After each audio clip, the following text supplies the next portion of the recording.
한눈만 패는 정치시사 코미디 팟캐스트 신 넘버 3 77회 일부를 시작하겠습니다. 박근혜 대통령이 현재 출석을 한다고 했다가 안 한다고 했다가 또 한다고 했다가 이런 것처럼 우리 신 넘버 3 2주간 쉬겠다는 터무니없는 발언을 이번에 했다가 제가 얘기했지 않습니까? 안 쉰다고. 예.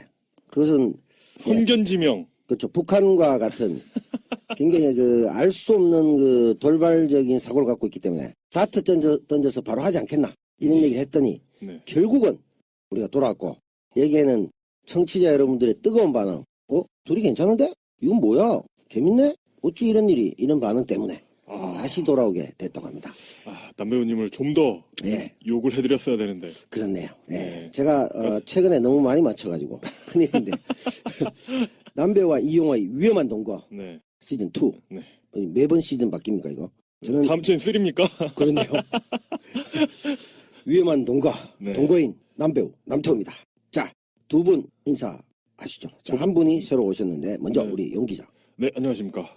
남 배우님만 잡으면 된다. 이용입니다. 저만 잡는. 네, 그렇습니다. 잘 잡혔습니까? 차차 잡아 나가야죠. 곧 잡힐 것 같습니까? 남태우 고 이런 거 만들어가지고 하나씩 잡아 나가야죠. 알겠습니다. 쇼트랙 중국처럼 자꾸 제 무릎 쪽으로 손을 잡고 대는. 곧 위험합니다. 잡힐 것 같습니다. 네. 자, 이번에 뻥이 정말 뻥이다. 라는 걸 입증할. 근데 팟캐스트면 팟캐스트지 팟캐스트는 뭡니까? 그러네요. 네. 누가 팟캐스트라는 얘기를 했습니까? 아니요. 제가? 혼자 하셨습니다. 발음이 팟캐스트. 팟캐스트 신 넘버 3. 네, 좋습니다. 제 발음이 좋을지 모르겠네요. 네. 자, 오늘 이 자리를 꽉 채워줄 제가 봐도 이제 가득 차 있는 것 같습니다. 한 분을 소개를 드려야 되겠습니다. 먼저 본인의 소개 한번 듣도록 하겠습니다. 안녕하십니까. 진실을 알리는 진보의 파랑새, 새가 날아든다에서 가장 큰 새를 맡고 있는 찌라시 송명훈 작가입니다. 사실 우리 존재감으로 말씀드리자고 하면 외형상으로야 김용민 맞먹는 그렇죠. 그런 존재감을 갖고 있지만 팬덤은 저도 그 못지않게 끌고 왔다고 생각합니다만 오늘 여기 와서 처음 알았어요. 신넘버 3가 정치 팟캐스트가 아니라 코미디 팟캐스트였군요. 저는 분류가 정치 쪽인 줄 알았는데. 코미디로 돼 있죠. 정치 코미디, 정치 예능을 표방하고 있었는데 어느 쪽으로나 이렇게 1등하면 되는 거 아닙니까? 관계없죠. 코미디 팟캐스트 중에 가장 안 웃긴. 그것은 자인하는 겁니까? 글쎄요. 그렇게 개그 요소가 있는 건 아니지 않나. 원래 많았는데 최근에 이제 현재 판결 때문에 그렇죠. 법에 우리가 집중할 수밖에 없는 상황이었기 때문에 그렇죠. 조금 아쉬움이 있었죠. 시작은 코미디 팟캐스트였는데 최근 몇 주 동안은 계속 법률 팟캐스트. 다시 코미디로 돌아옵니다. 법률 구조공단 및 법원과 함께하는. 이것은 마치 1등 하겠다고 유치원 운동회에 나가고 달리기 시합하는 것 같은 꼼수가 아니냐. 이런 생각이 부뜩 들게 되는군요. 원래 의도는 그게 아니었으나 비춰지기는 꼼수로 비춰질 수도 있겠습니다만 유치원 운동회에서 달리기 했는데 그래도 1등 진 거죠. 시작부터 세 사람이 모이니까 자학으로 이렇게 넘어가는 것 같은데 자, 우리 찌라시님 같은 경우에는 지금 새가 날아든다. 아주 오래 하셨죠? 얼마나 하셨죠? 시기로는 이제 3년 정도 하고 있는 거고요. 횟수로는 2100회 정도 진행이 되고 있습니다. 그럼 몇 년도 하신 거죠? 14년도부터 시작을 해서 2014년. 2014년 3월부터 이제 올 3월이 되면 만 3년을 이제 하게 되는 건데요. 그동안 이제 꾸준한 업데이트를 통해서 기네스북에 올라갈 무려 2100회가 넘는 방송 횟수를 기록하고 있는 최다 팟캐스트, 월드 공인 최다 팟캐스트 새가 날아든다입니다. 그러면 3 곱하기 365 해서 그럼 도대체 일주일에 몇 회를 하신 겁니까? 일주일에 이제 14회는 기본으로 하고 있고요. 곁다리로 남는 방송들은 저희가 또 채널 2가 있습니다. 그러게요. 만 3년 하셨는데 만 3년이라고 해봤자 1095일밖에 안 돼요. 그렇네요. 네. 그러니까 하루 1회가 넘는다 그죠? 하루 2회 하신 거네요.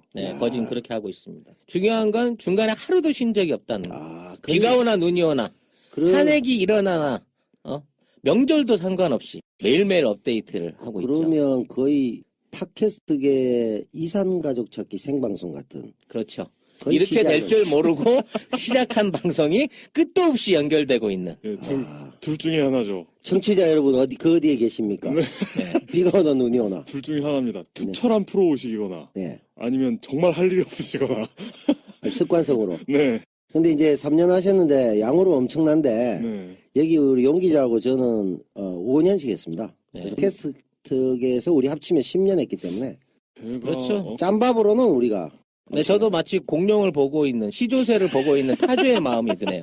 예, 뭐 일부에서는 저보고 팟캐스트계 태조다 이런 소리도 있는데 이 바람을 하면 이렇게 해야 되나 회군을 해야 되나 여러 가지 생각이 드는데요. 예. 송 작가님 또 야대야 프로그램도 하고 계시죠? 네, 지금 저 스마트 미디어 N의 그 앞으로 주목받을 메인 팟캐스트가 될 야대야 진행하고 있습니다. 지금 뭐 상황 거의 뭐 세수대야나 개밥그릇 신세 아닙니까? 2000 몇 등에서 시작해서 170위까지는 끌어올렸습니다. 2000 몇 등도 기록이 됩니까? 네, 뒤져보면 나오죠. 성의만 가지면 찾을 수 있어요. 예전에 1000위까지 그 스크롤이라는 굉장히 훌륭한 발명품이 있기 때문에. 이제는 2000위까지도 스코어가 나와요? 그럼요. 뭐 9000 몇 위까지도 다 나오구나. 다 나올 수 있습니다. 이제 팟캐스트가 아주 많더라고요. 알겠습니다. 그러면 팟캐스트계 찌라시라고 불러야 되나요? 송 작가라고 불러야 되나요? 뭐 아무렇게나 부르셔도 됩니다. 알겠습니다. 찌라시즘의 창시자. 네네. 시잘데기 없는 얘기를 많이 하신다는. 네. 그 안에 항상 늘 듣고 싶어하는 핵심적인 정보가 있죠. 쫄깃한 게 있죠. 예, 쫄깃한 게 있어요. 찌라시의 특징이죠. 짜릿하고. 예. 이렇게 능숙하게 진행을 하시나요? 원래 제가 진행을 많이 했어요. MC를 많이 했고 원래 잘하는데 약간의 편견과 사람들의 선입견 이걸 가지고 오해를 하시는 분들이 있는데 저번 방송 들었지 않습니까? 원래는 되게 이렇게 그 이 작가님이랑 그 청파님 계실 때는 되게 이렇게 막 구박받고 구박받고 말을 길게 해서 요거도 먹고 그런 캐릭터였는데 오늘 진행이 아주 깔끔하십니다. 뭐 시작한 지 5분 됐는데 언제 또 갓길로 빠질지 압니까? 기다려봐야지. 제가 실개천이기 때문에 갓길로 가는 경향이 있습니다만 제가 항상 그 남배우님 요구를 하려고 대기를 하고 있기 때문에 알고 있습니다. 이거 틈새를 파고들 새가 없는 완벽한 진행. 괜찮습니다. 굉장히 인상적입니다. 요건 이제 익숙합니다. 뱉다고 들은 것도 아니고 5년간 먹었는데 충분합니다. 자, 우리 그 송 작가님 마침 그 얘기를 하셨는데 외모를 보면은 저번 시간에 우리가 소개를 했거든요. 김정남의 거의 도플갱어다. 또는 뭐 중국 공산당 중견 간부다. 여러 설이 있는데 또는 또 시진핑의 숨겨진 큰아들이다라는 설도 많이 큰아들살. 당분간 말레이시아에 못 가시게 될 것 같다고. 아닙니다. 그동안 제가 동북 삼성이나 동남아 국가를 여행을 하는데 굉장히 어려움이 많았거든요.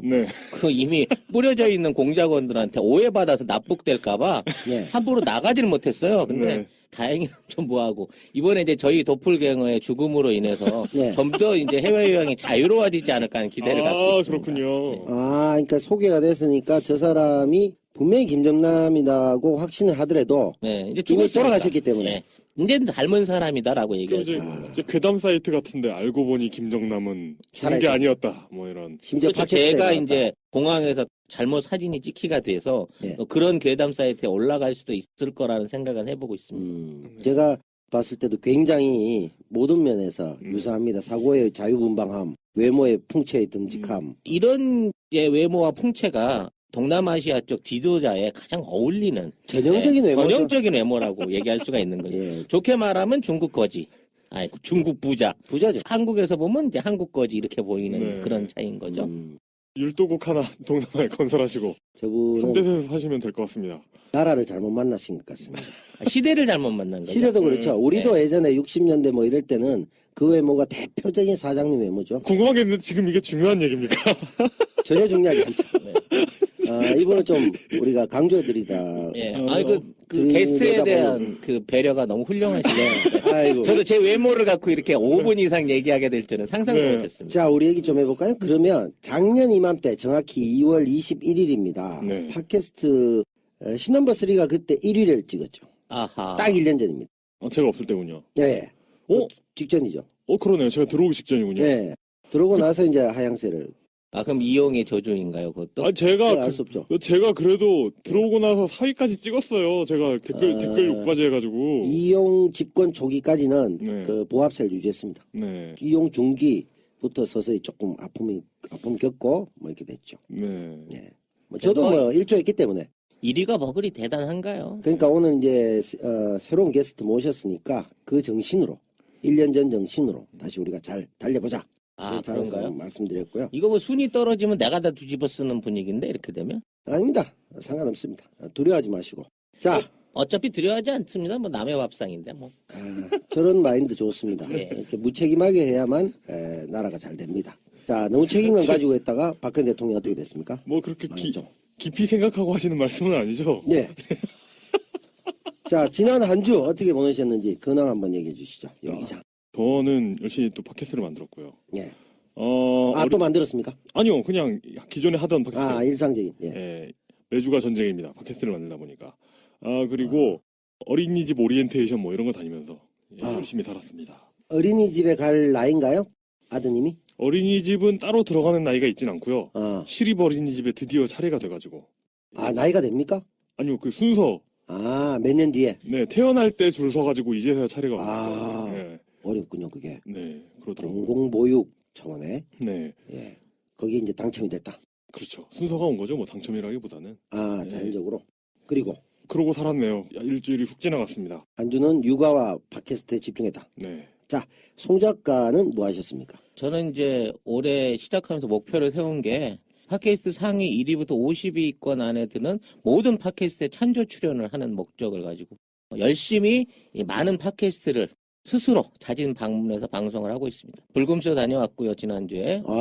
그다음에 황상민의 심리연구소 여기 다녀왔고요. 예. 이번 주 초에는 이제 SBS 톡톡사주라고 하는 데 가서 찬조 출연을 하고 있습니다. 앞으로도 꾸준하게 매주 4회 내지 5회 다른 팟캐스트를 방문하면서 간을 좀 보려고요. 네. 그쪽에서 요청이 없었는데도. 제가 스스로 간다고 했습니다. 네. 거절하는 곳은 없던가요? 아직까지는 없었습니다. 네. 저하고는 상당히 좀 다른 상황이네요. 어떤 상황이신데요? 불러도 안 가는 상황이신 거죠. 아니, 꼭 그런 건 아니고요. 네. 저 같은 경우는 저번 주에는 EJ에 또 갔었습니다. 그 박지훈 변호사하고 했던 게 재밌다고 해서 그 수다쟁이 특집 뭐 이렇게 해서 2편 해서 갔는데 가니까 최욱 씨가 있더라고. 시끄러웠겠다 그 방송. 네, 그래서 뭐 제가 얘기를 별로 안 했습니다. 그래서 뭐 반응은 좋았는데 제가 그 전날 신넘버 3 녹음하고 나서 우리 그 송 작가하고 술을 마시다가 과도한 어떤 그 엑셀레이팅으로 인해서 그렇죠. 자동차를 들이받아가지고 제가 그러니까 백미를 깨고 달리는 사람이 서 있는 차를 받았는데 차가 반파가 됐어요. 그렇죠. 놀라웠습니다. 아주. 저의 에너지를 아직도 느꼈습니다. 네, 그렇죠. 어디 다치는 일은 없으시죠? 뭐 차가 많이 다쳤죠. 차가 심하게 다쳤죠. 요즘 차들이 얼마나 허술하게 만들어지는가. 그래서 제가 다 물어주고 그 다음날 아니야. 사람이 차를 받아서 차를 물어주는. 아프긴 제가 아픈데 제가 물어주고 그 다음날 EJ 출연해서 EJ는 출연료가 거의 그 칸트급으로 순식간에 나옵니다. 그래요? 네, 그래서 그 돈으로 바로 거기 얼마요? 차를 거기도 섭외를 셀프로 해봐야겠구나. 거기는 거절을 잘 하실 것 같은데. 그래서 거기를 한번 갖는 게 있는데 내일은 제가 또 이번에 EJ 같은 경우는 종방을 한 주 남았거든요. 그래서 이제 거의 마지막에 최다 출연했죠. 제가 4번 대권 후보보다 많이 나갔습니다. 했는데 내일은 제가 십시일반 차원에서 신넘버 4 거기도 지금 이제 2명이 남았거든요. 그래서 이제 쩐당이라고 프로를 하고 있습니다. 네. 이번에 보니까 신넘버 4인데 2명이 나왔어요. 제목을 바뀌었죠. 쩐당. 네. 그래서 거기 보니까 이번에 재심 영화의 감독님이 오셔가지고 얘기를 하시더라고. 지금 흥행 1위잖아요. 그 다음 편을 뭐 저하고 하겠다 해서 내일 가는데 쩐당에는 감독님이 누구시죠?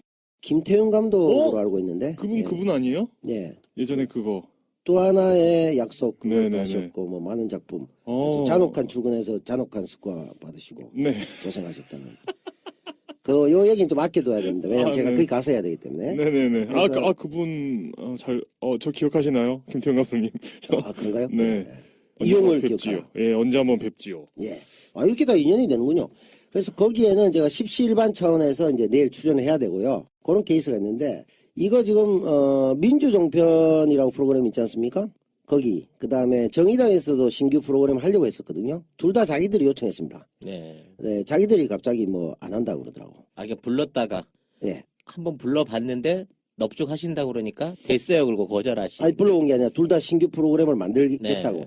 제가 뭐 진행을 하거나 이런 형태로. 그래서 저 같은 경우는 부르고 안 되는 이런 케이스고 우리 찌라시님 같은 경우에는 제가 간다고 해서 네. 간다고 했는데 거절된 것도 아니고 또 가서 또 하고. 네. 굉장히 그 팟캐스트계에 지각 변동이 심한 것 같은데 팟캐스트계의 메뚜기로 네. 잘 지내시고 계시고 저는 뭐 이상한 자기들이 하지 않고 자기들이 다시 예를 들면 정의당 같으면 대선 후보가 결정났기 때문에 대선 후보 홍보에 집중하기로 했다. 자기들이 처음에 팟캐스트 예능 팟캐스트 하자고 요청해놓고 안 한다는 그런 경우도 있고 재밌는 상황들이 네, 많이 아무튼 뭐 여러 팟캐스트 정치나 뭐 예능이나 코미디나 인문이나 이런 팟캐스트를 좀 골고루 좀 경험을 해보고요. 또 거기에 맞춘 또 새로운 팟캐스트 한번 기획을 해볼까 하는 차원에서 좋은 경험 쌓는다 생각하고 많이 돌아다니고 있습니다. 오늘 여기에서도 두 분의 아우라를 많이 받고 에너지를 받아서 좋은 경험하고 가기를 기대하고 왔습니다. 알겠습니다. 예. 이제 어디든지 다닐 수 있다고 하니까 더 이상 사료 위협이 없기 때문에 그렇죠. 많이 다니시기 바랍니다. 자, 재밌는 얘기 하나 있네요. 본격적인 시사회기 이번에 들어가기 전에 얼마 전 아시죠? 김민희 씨. 네. 네. 베를린 떡순이 김민희 아니죠? 아니죠. 예. 어디죠? 언제적 얘기를 하십니까? 코미디라 그래서. 아니, 이분 진짜 김정남 아니야? 네. 그 영화가 한국 배우 최초로. 그렇죠. 네. 은곰상 여우주연상 수상했는데요. 네. 베를린 국제 다큐멘터리 영화제 같은 느낌을 받았습니다. 저는. 왜죠? 베를린 국제 영화제가 수상을 했잖아요. 여우주연상. 네. 다큐멘터리 영화제 같은 느낌을. 영화 내용이 그렇지 않습니까? 아, 그런가요? 아, 너무 리얼한. 본인들 얘기지 않습니까? 아, 그렇죠. 거기에 또 우리 문성근 선배가 그 영화 감독 남편 역할을 했거든요. 자연스럽게 메소드 연기가 가능한. 완벽한 메소드 연기. 네네네. 또 홍상수 감독 영화를 많이 했죠. 베를린 영화제가 아니라 썬댄스에 나가야 될 것 같은. 썬댄스도 뭐 극영화니까 다큐멘터리 영화제라고 봐야죠. 아니, 그래서 저는 그 영화 꼭 보고 싶어요. 왜냐하면 이게 초청 부분도 아니고 경쟁 부분에서 탄 거거든요. 아니 그렇죠. 아니 그러니까 영화적 성취는 대단한 것이죠. 네. 이건 뭐 그러니까 최초죠. 그러니까 이게 그 메소드 연기의 중요성, 이 몰입의 중요성, 연기를 함에 있어서. 그거는 이제 제가 그 메소드 연기의 달인 아니겠습니까? 아니 안 불러서 그렇지. 아니 그럼 그렇게 성추행하고 이런 역도 그 메소드 연기였던 거예요? 몰입하죠, 몰입. 언제 그런 기회가 오겠습니까? 무섭네요. 예. 자, 그래서 이 사안에 대해서 두 분이 어떻게 생각하시는지 얘기를 듣고 싶다는 작가의 견해가 있네요. 자, 어떻게 생각하십니까? 김민희 씨의 여우주연상 수상. 일단 영화를 보고 싶고요. 예, 그건 당연하고. 영화를 보고 싶고. 개봉할 겁니다, 우리 극장에도. 우리 극장이라 하면 동성 아트홀. 예, 동성 아트홀. 예. 글쎄요, 그냥 역시 캐릭터의 이입을 잘하면 어느 나라에서 봐도 그렇게 보이는구나. 뭐 이런 게 느껴지는 거죠. 긍정적 의미로. 네. 저는 이게 김민희라는 배우가 이렇게 국제 영화제에서 인정받을 만큼 연기력이 이렇게 뛰어났었나라는 그 역발상을 추억을 한번 더듬어 봤어요. 그 원래 데뷔 초기에 엄청났었죠. 네, 연기 못하는 걸로 아주 이름 났었던 배우였는데 그렇죠. 네. 이 사람이 이제 홍상수 감독의 페르소나로 영화를 해 나가면서 사랑도 쌓았고 뭐 여러 가지 아무튼 인간적인 그 어려움을 겪었겠죠. 여배우로서는 견디기 힘든 어려움을 겪었을 텐데 그런 부분을 다시 뭐 영화 안에서 승화시켜서 이렇게 만들어냈다라는 것 자체가 놀라운 반면 한 개인의 성취로서는 정말 놀라운 거죠. 그렇죠. 뭐 갑자기 2할 치던 야구 선수가 막 4할 치고 홈런왕 된 거랑 똑같은 느낌이 드는 그런 부분이 있는데 자, 우리나라 안에서 이 김민희, 홍상수에 대한 어떤 그 차가운 시선 그리고 참 편향된 윤리관 임신한 아내를 두고 바람을 펴서 걸려도 그냥 지나가고 여배우랑 성추행으로 고발을 당하고 막 법정 투쟁을 벌려도 여전히 흥행 배우로 자리 잡고 있는 남자 배우에 비해서 왜 감독과 여배우에 관한 잣대는 이렇게 가혹한가 하는 부분을 좀 상대적으로 생각해 볼 수 있는 그런 느낌이 들었습니다. 일단 요지는 연기는 원래 발부터 시작한다. 발연기에서 시작해서 얼굴에서 완성시킨다. 이런 의미네요. 저는 그런 점에서는 뭐 공감하고요. 그러니까 지금 논란되고 있는 부분을 뭐 여기서 결정적인 뭐 얘기를 하자는 얘기는 아니고 그런 뭐 여러 가지 이견들이 존재하고 있는데 사실 저는 영화는 영화로 봐야 되지 않냐. 이런 얘기를 많이 생각을 했었어요. 그들의 사생활에 대한 평가는 또 논외로 하고. 뭐 예전에 뭐 잉그리드 버그만도 있었고 뭐 많았잖아요. 그런 케이스들이. 그렇습니까? 뭐 거기는 뭐 로셀리니 감독하고 양쪽 다 유부남 유부녀였죠. 근데 이혼하고 또 결혼하고 또 남편이 또 계속 바람을 피고 뭐 이런 것도 있었고 그런 거에 비하면 특히 이제 찌라시님께서 얘기하신 여배우에 대해서는 특별히 가혹한 것 같지 않냐. 뭐 그게 뭐 아주 예를 들면 성추행이나 이런 것도 아니고. 그렇죠. 네, 그런 얘기는 좀 시사하는 바가 있지 않냐. 용 기자는 또 그런 젠더 감수성이 특별히 뛰어나잖아요. 글쎄요, 그건 남녀의 문제는 아닌 것 같아요. 오케이. 남녀의 그 문제는 아닌 것 부분에서도 같아요. 예. 한번 생각해보자라는 차원에서 작가가 제기한 것 같은데 이견이 존재하지 않아서 조금 밋밋했던 것 같습니다. 자, 그러면 최고의 음질을 자랑하는 광고가 있다고 하는데 광고를 직접 우리가 해보기로 하죠. 최고의 음질, 갑자기 음질이 좋아지는 거야. 우리가 얘기할 때는 안 좋았는데 자, 광고할 때는 음질이 좋아지는 겁니다. 다시 살아 숨쉬는 역사, 고조선부터 일제강점기까지 풀뿌리 한국사라는 책입니다. 2월 7일에 발간되었고요. 고성윤 작가님께서 만든 책입니다. 이 책은 제 후배입니다. 친한 후배인데 루크하우스라는 곳에서 만들었습니다.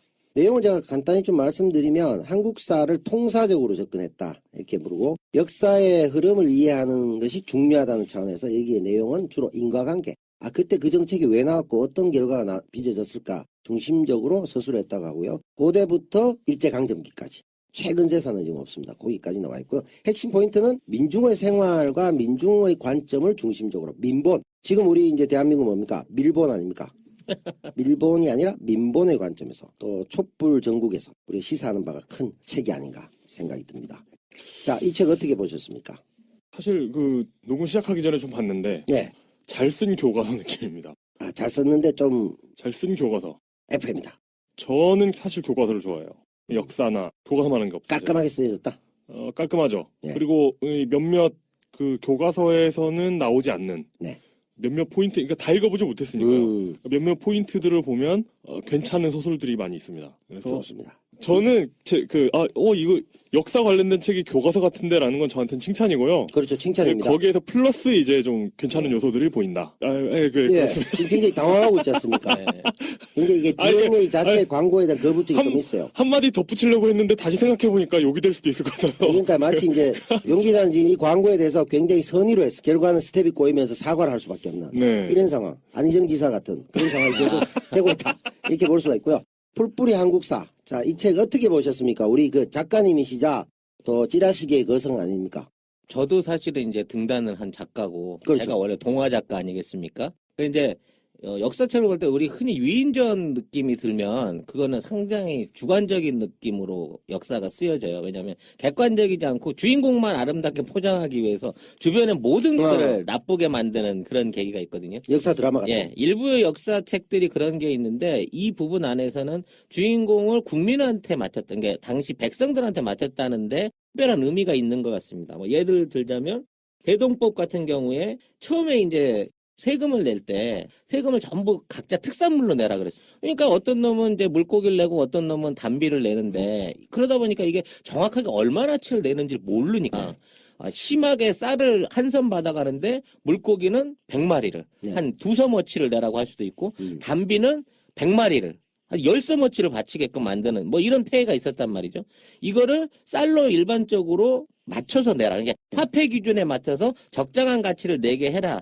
이 제도를 가지고 백성들의 생활 안정에 엄청난 도움을 줬다. 이런 대목이 있는 거예요. 이게 결국은 뭐냐면 일반적으로 우리가 역사에 배울 때는 대동법을 실시해서 백성들이 편안해졌다. 라는 식으로만 기술을 해버리면 대동법이 뭔지 왜 편안해졌는지에 대한 설명이 없는데 이거는 이제 역순으로 이런 법이 있어서 백성이 이렇게 편안해질 수 있었다는 기술을 하게 됨으로 인해 가지고 역사적인 사실이 중요한 게 아니라 그 역사적 사실이 일반적인 생활과 변화에 미친 영향을 기술했다는 점에서 상당히 관점이 새로운 책이다. 라고 평가할 수 있는 거죠. 사실 요즘 교과서는 그 정도가 서술되고 있긴 합니다만. 그래서 교과서라고요. 네네네, 그렇습니다. 그러면 대동법 같은 경우에는 조세 기준과 이런 것들을 정확하게 함으로 인해서 조세 정의나 조세 형평성까지 만들어낸 좋은 제도라는 걸 아주 상세하게 설명한 부분이 있다. 이런 얘기고요. 자, 이게 지금 왜 이 책이 중요한가? 광고도 광고지만 같이 우리가 말씀드리는 이유 중에 한 가지는 촛불 전국 등을 통해서 대한민국의 이 국정이 엉망으로 됐지 않습니까? 그런 면에서 역사를 우리가 한번 살펴봐야 된다. 이런 얘기고 특히 또 지금 국정교과서 지금 영주, 구미, 경북 이렇게 있었는데 다 철회되고 경북의 문명고, 경산 지금 우리 영남대학교 있던 그분 거기에 거기 교장 선생님이 아주 올곧은 거기만 남아 있죠. 그래서 특히 이 시점에서 우리가 또 관심을 가져야 될 역사 교과서와 같은 교과서라는 얘기를 또 하셨기 때문에 근데 그 문명고라는 곳이 거기가 그 경산 중에서도 백천동이라는 곳인데요. 거기 제가 예전에 가구 공장에서 일을 했었죠. 그래서 2년 진짜요? 예, 그쪽 동네도 잘 알고 있습니다. 아니 노동자 출신 배우. 그 방화 이전입니까 이후입니까? 방화 이후죠. 아 그렇습니다. 방화 이후 TV 쪽에 있다가 또 실기하시고 네. 낙향을 노동형에 처해져가지고 친구들한테 잡혀와가지고 납치돼서 가구 공장에 끌려가서 일했던 그게 문명고인데 이 문명을 거절하고 있는 학교의 국정교과서 연구학교 채택 이 문제 같이 한번 우리 생각해보면 풀뿌리 한국사라는 책의 소중함이 더 느껴지지 않을까 생각이 들고요. 거기가 경산이기도 한데 우리 다 거의 새누리당인데 정의당의 우리 엄정혜 의원이라고 기초의원 제 후배가 거기도 있습니다. 그런 것까지 파악을 하십니까? 왜냐하면 이제 거기가 또 재선이기도 하고 네. 거의 1대 한 13으로 싸우고 있는데 네. 잘하고 있는 그런 동네이기 때문에 예. 저력들이 있기 때문에 저번에 아마 정의당이 단독으로 나와서 우리 최경환 선수하고 붙어서 한 30% 받았던 곳입니다. 그렇기 때문에 문명고에서 국정교과서 채택은 아마 경산 시민들과 우리 의원 한 명밖에 없지만 이런 사람들의 노력과 고등학생들의 노력에 의해서 저지될 수 있잖아요. 그래야만 이 책의 제목과 같은 풀뿌리 한국사가 쓰여지지 않을까라는 생각에서 한번 말씀드렸고요. 이 광고는 계속됩니다. 그래서 2부에서 또 다른 역사 얘기하면서 또 다뤄보기로 하겠습니다. 그러면 원래 있던 우리의 광고, 음질이 가장 좋다는 광고 듣고 오도록 하겠습니다. 맛있다. 그치? 맛있지? 역시 라면은 김치라니까. 근데 라면보다 김치가 더 맛있어. 어머니가 담그신 거야? 아니, 고이담 김치. 아, 근데 라면 먹으러 또 와도 돼? 정말 맛있는 김치를 먹고 싶다면 네이버에서 태성김치를 검색하거나 1544-7028로 전화주세요. 아토피로 고생하는 둘째 아이를 보며 정말 마음이 아팠습니다. 그 순한 녀석이 잠을 못 자고 온 몸을 긁어대서 피가 나는 모습을 보면 정말 눈물이 납니다. 서울대 병원에서 진료도 받아보고 세타필 로션도 열심히 바르고 그래도 완치는 안 되더라고요. 그러다가 알러지성 비염, 천식, 아토피의 원인 중 70%가 진먼지 진드기 분비물 때문이다 하는 기사를 봤습니다. 알러지 방지 극세사 이불을 열심히 알아보았죠. 그런데 제 마음에 맞게 진드기 분비물까지 완전 차단하는 이불은 없었습니다. 그래서 직접 만들었습니다. 듀폰사의 타이백 섬유와 컴포맥스 항균솜, 세계 최고의 소재만으로 국내에서 정성껏 만든 어린이 전용 이불 레반젤로. 아기 천사의 꿈이라는 이름대로 항상 우리의 아이들을 생각하는 브랜드가 되겠습니다. www.revworld.co.kr에서 신 넘버 3 선택하시면 할인된 판매가가 적용되고 소정의 금액이 신 넘버 3에 기부됩니다. 자, 본격적인 시사 이야기 들어가 보도록 하겠습니다. 네. 한참 논란이 됐죠? 네, 진행의 달인 남태우님과 함께. 아, 자꾸 그렇게 하니까 디스 같아요. 자, 이번에 안희정 지사 얘기가 뭐 엄청 많이 돌았습니다. 딴 쪽에서도 많이. 요즘 뭐 워낙 시사가 빨리 돌아가니까 네. 하루 이틀 지나면 옛날 얘기 같아요. 자, 네. 선의 발언에 대해서 얘기를 하고 해명하면서 스텝이 꼬이고 사과까지 갔어요. 그거잖아요. 뭐 이명박 박근혜도 다 선의로 한 거다. 뭐 이런 그렇죠. 거잖아요. 자, 여기에 대해서 어떻게 생각하시는지 한번 두 분 말씀해 주시죠. 저는 적절하진 않았다고 생각하는데 예. 이해는 가요. 이해는 갑니다. 왜 이런 얘기를 했는지는 알겠어요. 예. 안희정 지사가 문재인 전 대표하고 똑같은 포지션에 있으면 표를 받을 수가 없잖아요. 예. 차별화. 차별화를 해야 되는데 어떻게 차별화를 할 것이냐 고민을 많이 했겠죠. 그러면서 자신은 감정에 휩쓸리지도 않고 이성적이고 굉장히 이렇게 포용력이 높은 사람이다라는 걸 강조해야 됐기 때문에 나왔던 건데 예. 그 어휘들 예. 각각의 어휘들 레토릭이 꼬인 거죠. 꼬이다 보니까 너무 우호적인 발언이 돼버린 거예요. 그렇죠. 예. 그래서 이런 얘기를 하게 된 것까지는 이해가 되는데 네. 주의 깊지 못했다 생각이 그러니까 의도의 선의는 이해하겠으나 아, 예. 네. 선의라기보다는 예를 들면 안희정 지사가 가졌던 그 관점을 이해할 수 있겠으나 그러니까 지금 시점에서는 이 네. 사람이 뭐 어떤 정의로운 걸 가지고 있고 뭐 이런 것도 물론 중요합니다. 이 사람이 뭐 박근혜 대통령의 구명을 하겠습니다라는 후보가 있으면 문제가 있겠죠. 네. 근데 그런 것도 중요하지만 이게 이 사람이 진짜 당선될 마음이 있는가 그리고 당선될 그 어떤 전략이 있는가를 생각해 봐야 된다고 생각하거든요. 네. 근데 그런 의미에서 안희정 지사는 나름의 자리를 찾긴 했는데 그게 좀 잘못된 거죠. 그러니까, 알겠습니다. 예. 지금 용 기자가 말씀하신 것이 이제 의도는 정확히 제가 알겠는데 네. 어떤 과정은 안희정 지사와 같은 코스로 대화를 이어가고 있는 느낌. 아, 그래 안희정 지사가 겪었던 그렇죠. 그 실수를 똑같이 해서 그 고통 같은. 마치 제가 안희정 지지자인 것처럼 사람들이 생각할 수 있는. 그렇기도 하고 네. 안희정 지사의 꼬였던 스텝과 같은 형태로 안희정 지사의 선의 발언을 평론하는 네. 그런 느낌. 맞습니다. 바로 그거예요. 그게 포인트 아니겠어요? 네. 아, 정확하시네요. 이건 진행의 달인. 제가 눈빛을 봤을 때는 이 정도면 카바의 달인이야? 보수공사의 달인이야? 이 정도면. 이 사람의 의도는 알겠어요. 네, 맞아요. 근데 이제 이게 이 발언 내용이 네. 용 기자의 발언 내용이 확 들어오진 않아. 네. 그래서 딱 느껴지는 거예요. 요 스탠스였던 것 같고. 바로 그렇습니다. 정확한 것 같아요. 예. 자, 다음 우리 찌라시즘의 창시자 찌라시님께서는 어떻게 보십니까? 안 지사 이 발언. 안 지사가 이제 차기 대권 후보를 위한 예? 제대로 된 발걸음을 내디뎠다고 봐지네요.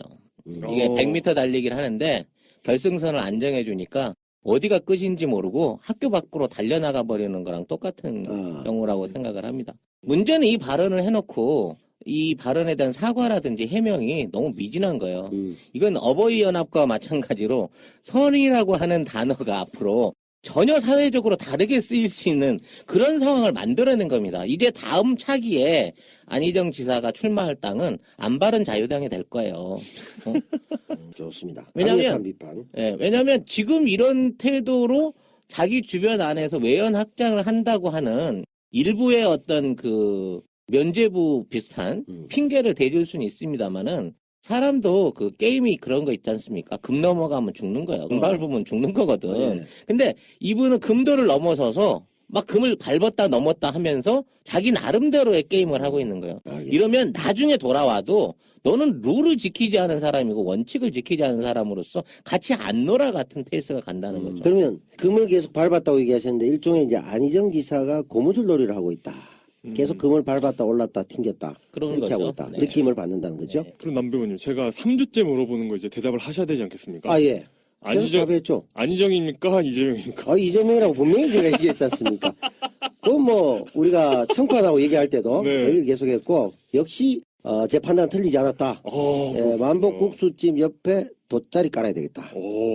저번에 이재용 구속영장 재청구 네. 맞췄고 이재용 구속 맞췄고 아, 맞다. 연달아 맞췄잖아요. 제가 식사 한 끼 사드려야죠. 그러나 우리 복지 차원에서 제가 그걸 또 어떻게 먹겠습니까? 제가 스마트 미디어인이 출연료만 주면 단서가 좀 어려운 단서, 굉장히 힘든 단서를 이거 탄핵이 인용된다면 이런 네, 것 같은 얘기를 네, 하는 거 그렇죠. 아니에요. 네. 그래서 제가 뭐 꾸준히 평소 하던 대로 복지 차원에서 계속 사드리도록 하겠습니다. 비록 맞추긴 했으나 이런 무슨 개 같은 꼴이. 어디서 남모르게 비밀 후원 받으시나 봐요? 아니요. 비밀 후원 받을 때가 어디 있습니까 제가. 어디 받겠습니까 제가. 아니 또 숨겨진 비선 세력이 좀 찔러주나 싶어가지고. 비선이 아니고요. 저는 다 오픈되어 있습니다. 그래서 이제도 얘기했더니 어이구 국수 재벌 다 이렇게 얘기하더라고. 그러니까 국수제 버리시잖아요. 제가 영화인이자 국수인 아닙니까? 네. 그래서 그런 건데 제가 볼 때는 이런 것 같아요. 안희정 지사가 사드, 연정, 선의 3단 콤보 자가 셀프 디스를 했다. 기본적으로. 그리고 제가 원래 생각하는 것 중에 일단 처음에 말씀드렸지만 연정은 대연정은 안 된다. 봉선화 연정. 그렇지. 혼자 봉선화 연정하고 있었다. 네. 근데 나는 배연정 정도는 괜찮다. 그리고 이번에 선의 같은 경우도 이선희는 좋아하느나 이선희는 곤란하다. 네.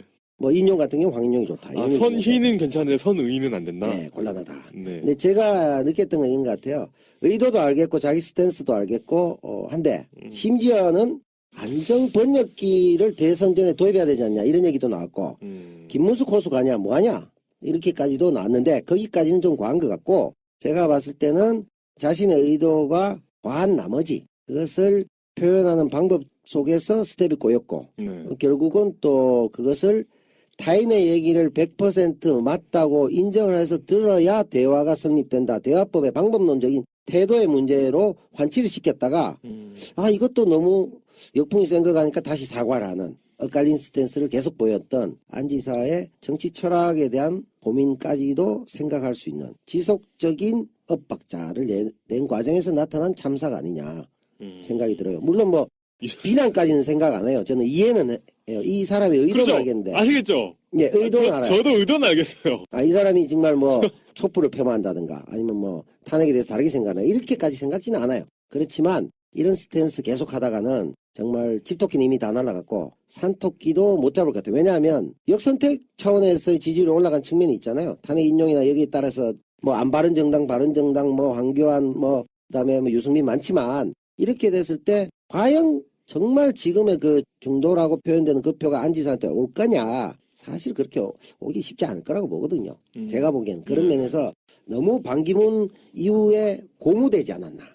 반기문도 내 거. 이제 뭐 중도도 내 거. 야, 이제 문재인과 차별화해야 되는데 조금만 더 나가볼까? 이 과정에서 스스로 스텝이 꼬여버린. 차라리 제가 유머 감각이 극도로 부족하여 원래는 재밌게 얘기하려고. 그분들도 처음엔 정말 좋은 뜻으로 했겠죠. 코미디를 하려고 했는데. 네.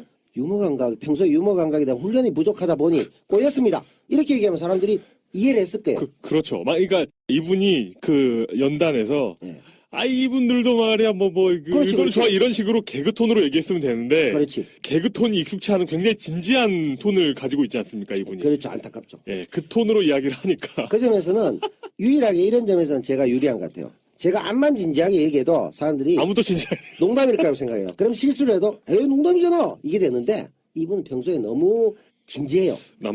그 캐릭터도 고민해 보셔야 돼요. 남배우님 너무 양치기 소년이잖아. 남배우님 또 아무 말 이러면서.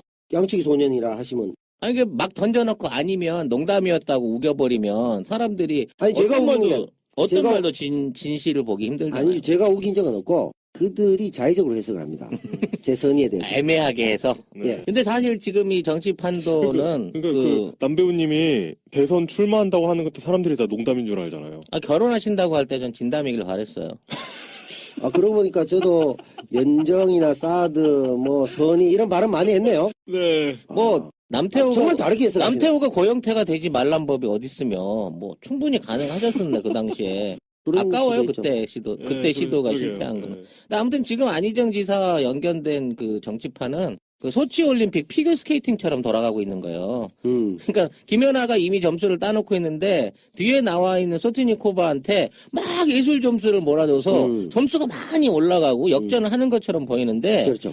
이거는 지금 있는 그 여론조사 기관의 조사일 뿐이고 본선은 국민들이 다 점수를 매기기 때문에 지금 이런 부분의 그 점수를 자기 점수로 믿고 있는 안희정 지사의 어떤 마인드로 정치를 계속해 나간다고 하면 나중에 가서는 메달권 밖으로 밀립니다. 좀 정신 차리셨으면 좋겠어요. 네, 알겠습니다. 우리 찌라시님의 굉장히 강경한 태도 오랜만에 보는 것 같습니다. 저 원래 강경합니다. 알겠습니다. 그 마음속에 뭐가 있습니까? 마음속엔 언제나 출연료가 있죠. 다리 차 있는 것 같은데요. 그쪽으로 얘기하신 건가요? 저는 오로지 1번만이 존재할 뿐입니다. 알겠습니다. 1번만 찍습니까? 그게 아니라 이번에는 1번을 찍을 생각을 하고 있습니다. 우리 TK 시도민들하고 같군요. 짝대기만 꼭 찍는군요. 그것보다도 이제 이번에 1번 찍으면 되잖아요. 제 일당이 1번을 받게 되면 민주당이 1번을 받게 되니까 이번만큼은 정말 편하게 1번을 찍어볼까 합니다. 지금 말씀은 차기에 이재희 출연을 노리는 것 같아요. 그런가요? 이 작가는 질문을 하면 이렇게 답합니다. 민주당 후보를 찍겠습니다. 이렇게 얘기하거든요. 똑같은 얘기 아니에요. 그죠? 아주 교활하신 것 같아요. 차기 출연은 이재희 쪽을 노리는 것 같은데 이제 다음에 마지막이기 때문에 보긴 어렵고 딴 데 나가시고. 자, 용 기자 마무리 해주시죠 한번. 우리나라의 대권주자 예. 검증이 얼마나 혹독한가. 안희정 지사, 이재명 시장, 반기문 총장 네. 모두가 보여주고 있습니다. 그런데 이런 혹독한 검증 시스템을 가진 나라에서 어떻게 박근혜가 됐는지. 예. 그래서 그리고 또 따지고 보면 지금 그 누굽니까? 네. 그 대권주자 유력한 대권주자 누구죠? 누구? 문재인 전 대표. 이분 간첩 같은데. 예. 그래서 문재인 전 대표 지금 대권주자 9년째 하고 계시지 않습니까? 그렇죠. 이거 몇 달 대권주자 하던 사람들이 이렇게 털려서 나가는데. 사실은 이제 굳이 따지면 4년 반? 요 정도 하긴 했죠. 5년 채 안 되지만. 오이, 그렇죠. 그렇게 따지고 보면. 그렇죠. 노무현재단 이사장에서 이제 관두고 신당 그렇죠. 통합 이후로 보면. 그런데 뭐 거의 뭐 4, 5년 검증했죠. 한 5년 했죠, 그래도. 예. 우리 팟캐스트 한번, 우리가 팟캐스트에서 5년 검증됐잖아요. 네, 그래서 이 5년간 이렇게 네. 대권 주자 하면서 이 정도 털리는 거 보면은 보통 사람은 아니구나 하는 생각을 요즘 들어 더 하고 있습니다. 아, 이분도 가슴 속에서는 달이 차군요. 예. 아닙니다. 저는 남이 차고 있습니다. 아, 그렇습니까? 고맙습니다. 네. 자, 안 그래도 저 외로운 대권 행보, 네. 이런 행보를 잘 하지 않느냐 해서 당신도 그따위를 하다가 사퇴할 거냐 이런 비난을 받고 있습니다. 네.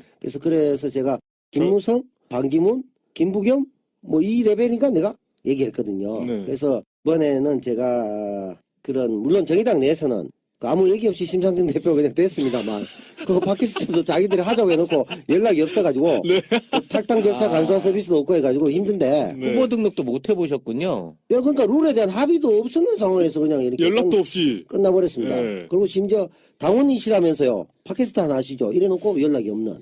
그리고 다시 전화 와서 제가 다시 했죠. 이거 해당황의로 곧 잘릴 것 같은데 김영민 씨랑 마찬가지로. 안 잘라줘요, 그 당은. 예, 쉽게 잘라주는 당이 아닙니다. 네, 그렇게 그 탈당 절차가 간소하지 않습니다. 탈당 절차 간소화 서비스 필요하죠, 모든 당이. 네. 근데 제가 그런 면에서 보면 정말 그 자유한국당 아주 선진적이죠. 김용민 씨 8시간 만에 바로 제명해버리는 그러게요. 굉장히 빠른 시스템. 근데 제가 그래서 이 외로운 대권 행보를 이어가기 위해서 이 얘기가 나왔으니까 제가 이번 25일 굉장히 중요한 시점이죠. 2월 25일 대구 촛불집회 만민공동회 오후 5시 중앙로에 또 출몰합니다. 저는 아직까지는 사퇴하지 않았습니다. 제 팬들이 일부 계시다면 함께 25일 대구 계신 분 대구 오시고 광화문 가실 분 광화문 가시고 광주 가실 분 광주 가시고 다 모여주시면 좋겠습니다. 자, 그러면 두 번째 얘기 한번 해볼까요? 여기도 조금 스텝이 꼬인 것 같은데 한번 볼까요? 김정남 피사를 비유한 우리 정세현 전 통일부 장관님의 발언이 있었습니다. 이게 꼬이면서 문재인 캠프의 집중 포화로 이어지고 있다고 하는데 요 내용을 한번 얘기해 보시죠. 용 기자, 요 내용이 뭐죠? 정세현이죠? 예. 정세현인데 작가가 정세균이라고 적었습니다. 요건 이제 아마 대본상에서 특검법 연장에 대한 직권상정에 대한 염원을 담은 게 아닙니다. 원래 정세현인데 정세균으로 적어놨어요. 그렇죠. 예. 이분이 그 오마이TV랑 인터뷰를 할 때 김정남 피살에 대해서 이렇게 이야기를 했답니다. 우리도 그런 역사가 있었다. 우리가 비난만 할 처지는 아니다. 이승만 전 대통령도 정적을 얼마나 많이 제거했나. 합법적인 방식으로 제거한 것도 있었다. 김구 선생이 혐의는 그런 식이지 않나라고 주장을 했습니다. 또 김대중 납치 사건, 동백림 사건, 김영욱 납치 사건 같은 것도 얘기를 하면서 권력을 뺏길지도 모른다는 생각으로 저지른 무자비한 일로 이야기를 했습니다. 일단 이렇게 얘기했고. 일단 틀린 말은 아니긴 하죠. 예, 일단 평론하기 전에. 그러면 네. 그 전에 여기에 대해서 다른 정당의 평가가 어땠습니까? 자유한국당, 뭐 국민의당, 바른정당 이쪽에서 비판을 했다고 하는데 네. 정 전 장관이 10년의 힘위원회 공동위원장으로 있는데 그렇죠. 이게 문재인 전 대표가 영입했으니 매우 부적절한 발언을 했다면서 집중 포화를 퍼부었다고 하고 중간 과정이 우리가 저번 주에 이야기하지 않았습니까? 예. 그러니까 문재인이 영입했다. 이거죠. 일단 라는 그게 사실, 때문에 문제가 된 거죠. 사실만으로도 예. 많은 뭐라고 해야 되나 문재인표 사람이 되는 거거든요. 그렇죠. 그래서 이제 그 문재인 금괴 갈듯이 쭉 갈리기 시작합니다. 이게 이제 김정일 피살 사태는 폐륜 범죄라고 문 전 대표 측에서 진화를 했지만 여기에 대해서 논란이 좀 일어나고 있다라는 얘기가 있었고 예. 태고종 총무원장 도산 스님을 예방한 자리에서 문 전 대표가 김정남 피살을 절대 용서받을 수 없는 테러자 폐륜적 범죄이다라는 게 대권 후보인 저와 민주당의 단호한 입장이다라고 얘기를 했고 정 전 장관의 말씀의 취지도 유사할 것으로 생각한다. 요 정도 나왔어요. 자, 요 얘기에 대해서 한번 두 분의 견해를 한번 듣고 싶습니다. 어떻습니까? 제가 보자면 김정남을 갖다가 김구와 비교했다. 네. 뭐 이런 맥락 안에서 비판의 선을 치고 있는데요. 사실 행위 자체를 봐야죠. 어찌 됐거나 사람을 살해하고 백주단에서 그런 테러 행위를 하는 것 자체는 범죄가 맞습니다. 그렇죠. 그러니까 뭐 안중근 의사처럼 전시 상황이라든지 뭐 이런 상황이 아닌 입장에서 이거는 엄밀히 말하면 반체제 인사에 대한 테러예요. 네. 필리핀에서도 아주 아키노 공항에서 이제 피습 사건이 있었고 뭐 여러 군데 안에서 자기네 정치 내적인 상황에서 정적을 제거하는 이따위의 이제 범죄들이 있었습니다. 그러니까 그런 측면에서 보자고 하면 사실은 그 나라의 정치적인 상황 때문에 일어나는 테러 행위인 것이죠. 그러니까 북한의 입장 안에서는 북한 내 권력 투쟁으로 인해 가지고 이런 류의 사건이 일어난 건 분명히 인권적으로도 그렇고 어떤 뭐 인륜적으로도 그렇고 문제가 있는 상황이 맞는 겁니다. 근데 이 부분에 대해서 문제를 지적하는 방식에 대한 표현이 이제 말 그대로 김구라든지 우리의 그 이승만 시절에서는 여러 가지 백색 테러들을 언급함으로 인해 가지고 마치 이게 어떤 북한을 추종하는 듯한 또는 김정남을 우리 그 정치적인 그 옛날 인사들 피해자들로 같은 레벨에 놓고 얘기하는 듯한 몰아가기인 거죠. 네. 제가 봤을 때도 적절치 못한 비유가 아닌가 이런 생각이 드는데 기본적으로는 말씀드렸듯이 테러 행위다. 잘못됐고 그렇죠. 패륜 범죄다. 잘못됐다고 얘기한 거잖아요. 네, 패륜 범죄다. 1번. 자, 그런 일이 일어나서는 안 되겠다. 그런데 한편 역사를 살펴보니 우리에게도 정적을 제거한 이런 좋지 않은 선례들이 있었는데 이런 것들은 정말 없어져야 된다라고 선우가 좀 끄어지면서 얘기가 됐다면 좀 그렇죠. 이해가 될 텐데 네. 이렇게 비유가 돼버리니까 종북 그냥 김정남이가 무슨 뭐 민족 지도자하고 비슷하냐? 뭐냐 그렇죠. 야당 그런 식으로 몰아가는 이게 거죠. 몰타이가 돼버리면서 비난을 받는. 그래놓고 왜 정세현은 정작 놔두고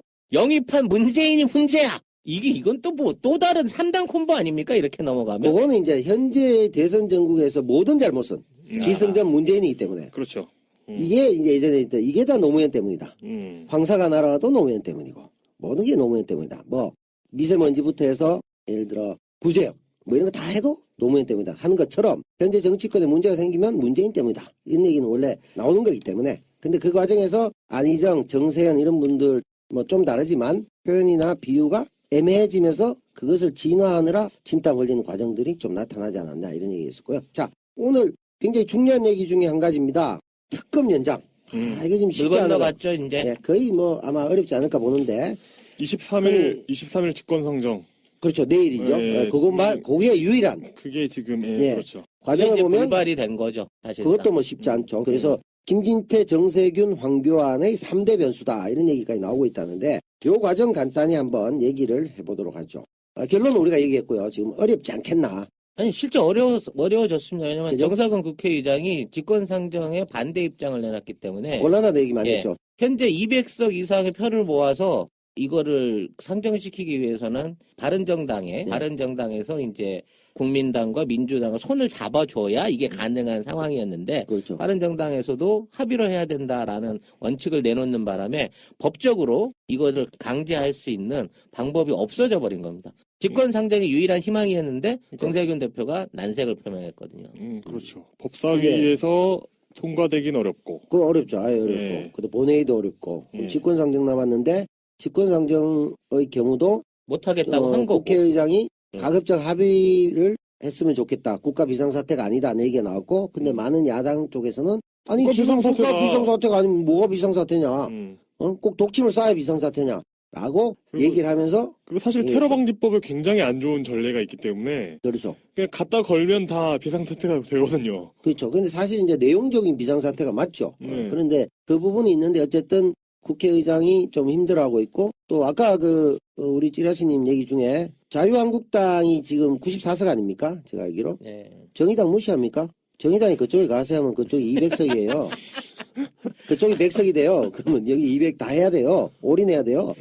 아까 정의당 뺐거든. 정의당은 당연히 도와줄 걸로 생각을 했습니다. 그러니까 네. 정의당에 대해서 늘 고마움을 버리고 야권에서 당연히 돕는다고 생각하는 이런 작태 좋지 않아요. 내비로 탈당 절차 간소화 서비스를 요구하고 있지만은 자 그런 점에서 보면 지금 황교안이라는 변수는 결국은 예를 들어 끝까지 본인이 해줄 리도 없거냐 끝까지 간다 하더라도 거부권 행사 가능성이 있고 김진태 그 법사위 간사 같은 경우에는 정말 깽판의 대명사로 깽판 치고 있고 그리고 정세균 의장은 난색을 표명하고 있기 때문에 사실은 우리 찌라시님 말처럼 거의 물 건너갔다. 그럼 이제 어떻게 되냐 일이 커지는 거죠. 직권상정이 23일 시도된다고 하더라도 가능성이 희박하다. 중간 과정은 바른정당의 스탠스를 또 조금 바꿨다. 그죠? 이게 안 되면 일단 우리가 중요한 얘기 같이 넘어가야 될 것 같은데 우병우 문제가 남는단 말이죠. 일단 당장은 연장이 안 되면 우병우는 물 건너가는 거 아니에요.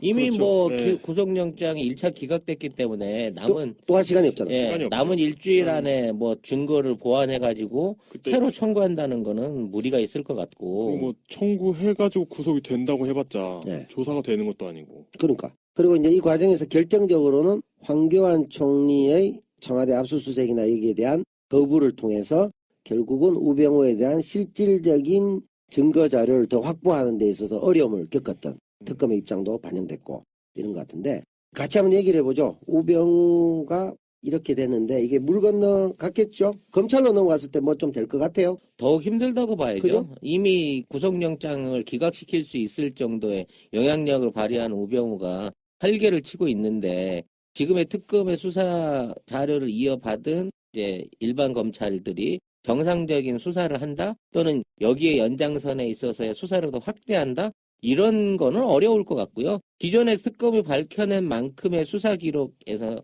그 한 발짝도 더 못 나간 상태에서 대부분 증거 불충분이나 기소 중지 같은 형태로 해서 무혐의 처리를 받을 건들이 많이 생겨나겠죠. 핵심적인 면 안에서. 근데 탄핵 심판 전까지는 눈치를 보지 않을까요?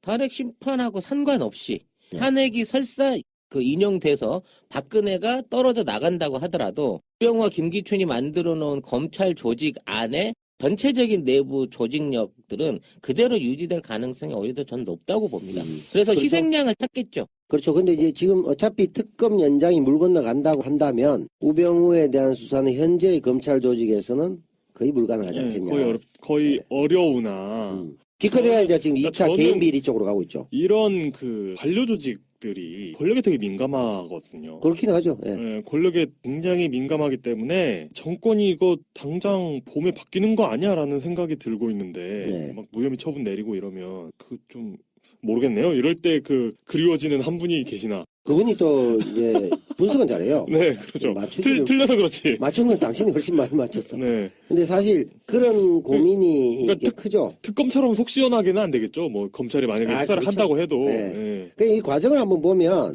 저번에 제가 이제 이 이재용 구속을 맞출 때 얘기를 했죠. 20일에 길 떠나는 한 판사 있었잖아요. 한정석 판사가 이 제주로 길 떠나면서 제주도에 말을 보니까 아니 왜 삼성은 나에게 말도 안 사주고 이런 젠장해서 확 던지고 갈 수도 있다. 일말의 가능성. 그래서 이게 구속영장이 청구됐잖아요. 네. 근데 그 뒷자리에 온 사람이 오민석 판사. 이 오민석 판사의 역사적 오판. 이게 우병우에 대한 구속영장 발부를 안 한 건데 네. 여기에 내용에 보면 자기는 법리적 다툼의 소지가 있고 증거가 불충분하다는 얘기인데 여기 이제 일말에 그걸 열어놨어요. 이제 압수수색이 안 됐으니까 별로 들어온 게 없어서 내가 참 판단할 수 없다. 애매하게 이제 극도로 선의로 해석해 주자면 그까지 나와 있는데 우리가 예상은 쭉 했지만 항상 그 돌려막기 나머지 성창호 조희석 둘이 남아 있잖아요. 이 돌려막기가 어떻게 될지 이 사람들이 항상 첫 번째는 테니스에서 폴트 하듯이 네트에 한 번씩 걸어주더라고. 이게 안 해주네. 발부를 안 해준 거잖아요. 네. 딱 이 사람이 오민석 판사가 한정석 판사보다 훨씬 선배거든요. 네. 이 사람이 26기인가 뭐 그런 걸로 알고 있는데 왜냐면 이 세 명 다 서울중앙지법의 영장 전담 판사 3명 다 네. 청판 후배란 말이야. 그렇죠. 네, 정말 23기. 3기인데 네. 이쪽이 지금 24기, 뭐 5기, 6기 이렇다고 지금. 네네네. 저 한 판사는 저 밑에 네. 뭐 30몇 개였는데. 그래서 이들의 영장 전담 판사의 전성시대 언제까지 갈지 한번 지켜보죠. 우병우 지금 어떻게 됐으면 좋겠습니까? 그 얘기 한 번만 하고 넘어가죠. 죽었으면 좋겠습니다. 야 정말 쿨하네요. 네. 어떻게 자연사? 비참하게. 비참하고 고통스럽게. 법적인 법적인 처벌 말고? 법적인 처벌로? 뭐 법적이든 뭐 자연적이든. 어떤 형태든. 네. 용기자. 우병우 죽었으면 좋겠습니다. 비참하고 고통스럽게. 거기 갈로까지 넣었네. 네. 지금 이제 우병우로 꼬리 자르기를 할 수 있던 검찰이 우병우를 놓침으로 인해서 우병우와 함께 생사고락을 같이 해야 되는 위기 상황에 온 겁니다. 예. 왜냐하면 우병우를 쳐내고 새로운 사람을 검찰의 어떤 내부 수장으로 핵심 코어로 했다고 하면 그동안은 모든 잘못됐던 관행들이나 그 과오들을 우병우와 김기춘한테 떠넘기고 자기들이 내부적으로 살아날 방법이 있었는데 그렇죠. 그 마지막 선택에서 결국은 우병우의 손을 쥐어줘 버린 거예요. 이게 도마뱀 꼬리를 자르고 가는 게 아니라 이제 도마뱀 자체가 죽든 살든 해야 되는 상황이 온 거라고 봐집니다. 그러면 우병우가 장악하고 있었던 지금도 장악하고 있을 것으로 보이는 많은 검사장급 또는 판사라든지 우병우 동교, 우병우와 김기춘이 심어놨던 사람들은 현재 특검의 수사 결과와 탄핵 이후의 법리적인 논쟁에 대한 어마어마한 정치적 부담을 지고 이걸 해나가야 될 거란 말이죠. 이거를 끝까지 막고 덮고, 왜냐하면 우병우와 관련돼서는 연관자 어떤 사람도 법적인 처벌을 받은 예가 없습니다. 그렇기 때문에 그동안 쌓아왔던 똥이 너무 크기 때문에 이 똥을 덜어내려다가 결국은 똥에 깔려 죽는 거야, 같이. 이제 우리 사법조직은 이번 정권을 통해서 현재 있는 우리의 그 검찰 사법조직들은 완전히 조직 자체에 종말을 고했다. 니들은 한 명도 이제 살아남지 못한다.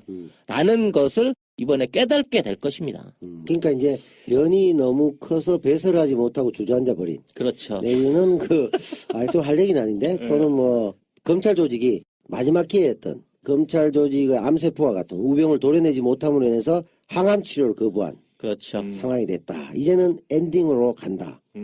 쉽게 말해, 용 기자는 우병우 죽었으면 좋겠다. 그러니까 우리 찌라시님은 이제 검찰 니들은 다 죽었다. 그렇죠. 그러니까 그 검찰 현재의 이 문제가 심한 권력의 신여인 검찰 조직의 상징적인 인물로서의 우병우가 죽었으면 좋겠다라는 입장과 니들이 우병우를 끌어안았으니 같이 다 뒤지게 생겼다. 그럼 남배우님은 어떤 입장입니까? 제가 뭐 별 다른 입장이 있겠습니까? 이하 동문입니다. 아, 그렇군요. 이렇게 간단하게 끝날 줄 몰랐죠. 네. 아니 이게 뭐 이견이 있을 수 있겠습니까? 이 능숙한 진행. 죽어야 됩니다. 이 자들은. 네. 정말 참 환골탈태 마지막 기회마저 떨쳐낸. 어쨌든 뭐 이재용 구속영장 던지고 이재용에 대해서 11월 12일 제가 대구 촛불 집회에서 정확히 이 발언을 했습니다. 뭐라고 하셨습니까? 그대로 진행됐지 않습니까? 문영표 얘기하고 삼성물산 인수합병 과정 얘기했고 국민연금의 혈세 낭비 다 얘기했습니다. 그리고 그다음에 그 악의 씨앗 뿌리 요 장면이 몇 분 안 돼요. 이걸 그 발언을 유튜브 30만 조회 아닙니까? 합쳐서 여기다 넣으면 딱 떨어집니다. 현장의 소리를 찾아서 박정희라는 사람이 어떤 사람입니까? 여기 대구사범에서 사대부구에서 교표를 잡다가 일용의 충성을 다하기 위해서 견마지호의 심정으로 혈서를 쓰고 만주군관학교 간 친일파입니까? 대표적으로. 그렇죠? 견마지호가 뭡니까? 개와 말처럼 충성을 다하겠다는 겁니다. 그때 달리던 말이 달려서 지금 정유라의 말이 됐습니다. 맞죠? 그러면 그 말은 누가 사줬습니까? 삼성이 사줬죠? 이병철이 손자 이재용이가 지배하고 있는 삼성이 사줬습니다. 맞죠? 똑같습니다. 3대에 걸쳐 부정이 입학하는 최태민의 일가 그리고 삼성이 왜 말을 사줬을까요? 프로야구에 축구에 투자하지 않으면서 왜 승마에 투자했을까? 말을 사랑해서 왜 그랬을까요? 작년에 나왔죠? 제일모직과 삼성물산의 인수합병 과정에서 제일모직이 3분의 1의 가치도 되지 않는데 3배 이상의 주식가치를 평가해서 인수하게 합니다. 왜? 이재용이 42%의 주식을 가지고 있고 삼성물산은 1%밖에 없기 때문입니다. 그런데 삼성물산의 대주주는 국민연금입니다. 우리 세금입니다. 그렇게 해서 인수합병을 하게 됩니다. 그 과정에서 문영표 당시 보건복지부 장관, 지금 국민연금 이사장이 국민연금 전문위원에게 전화를 걸어서 인수합병을 해주라고 합니다. 그럼 결국 무엇입니까? 결국 국민의 돈 1,000억을 삼성이 또 가져간 겁니다. 또 우리는 또 도둑질 당하고 있습니다. 국정농단뿐 아니라 그 이면에 삼성이 또 가져가고 있습니다. 이쪽 뒤에 일본에 충성맹세를 했던 박정희가 있었고 이쪽에 삼성이 있었고 이쪽에 박근혜 대통령 출생지가 500m 앞에 있죠. 맞죠? 저 뒤에 전두환이 나왔던 종문초등학교 있고 여기에 노태우가 다녔던 부경북고등학교가 있죠. 예. 모든 대한민국의 악의 기운이 여기다 있습니다. 그죠? 그러면 박근혜 정권과 삼성을 누가 만들어줬습니까? 우리가 만들었죠. 전국에 수백만의 촛불이 타고 있지만 결자 해지의 심정으로 우리가 뿌린 악의 씨앗을 우리가 걷어들여야 하지 않겠습니까? 맞죠? 이상 남배우의 팩트 폭력이었습니다. 네. 이재용까지. 근데 우병우는 저하고는 원래부터 안 좋죠. 네. 네, 우승경 사건 때 우리 남씨, 어령남씨 집안이 43명이 몰살당했기 때문에 네. 우벙건 같은데 사적인 우시들 다 싫어하는 건 아닌데 네. 아쉽습니다. 아니, 어쨌든 본인이 돌아가신 건 아니죠? 우리 동성동본 우리 집성촌에서 네네네. 이게 방송을 이 정도 활용하셨으니까 그 군수 정도는 꼭 출마하시기 바라겠습니다. 네. 네. 제가 좋죠. 좋죠. 아니 뭐 대권까지는 못 가더라도 아니, 군수 정도는 뭐 아니, 충분히. 무슨 말씀이세요? 훌륭한 대권이신데요. 그래도 난 이쪽엔 줄 안 될라네. 뭐 줄 필요 없고요. 대구시장 정도 어때요? 저는 뭐 조직과 줄에 의존한 그런 정치하지 않습니다. 저에게는 최순실 필요 없습니다.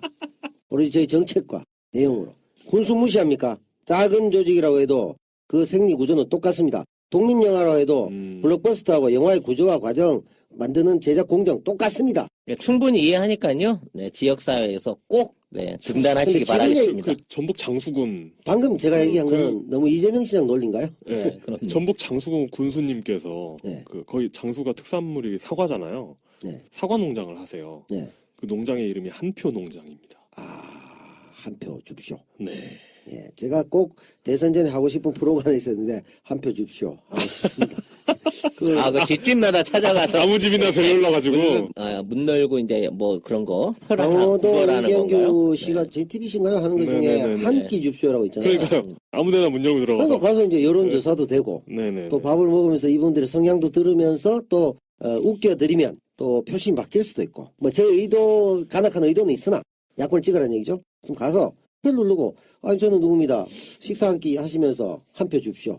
괜찮잖아요. 이거 누가 좀 들었으면 예능 좀 진행시켜 주시면 좋겠습니다. 네. 자 그러면 다음으로 우리가 그래도 이제 쩌리 부분이 있습니다. 신넘버 3에서 자주 우리가 수상을 하시는 분들이 계신데 그 중에 한 분입니다. 쩌리 특집 쩌리 코너 넘어가 보겠습니다. 네. 누굽니까? 정운찬.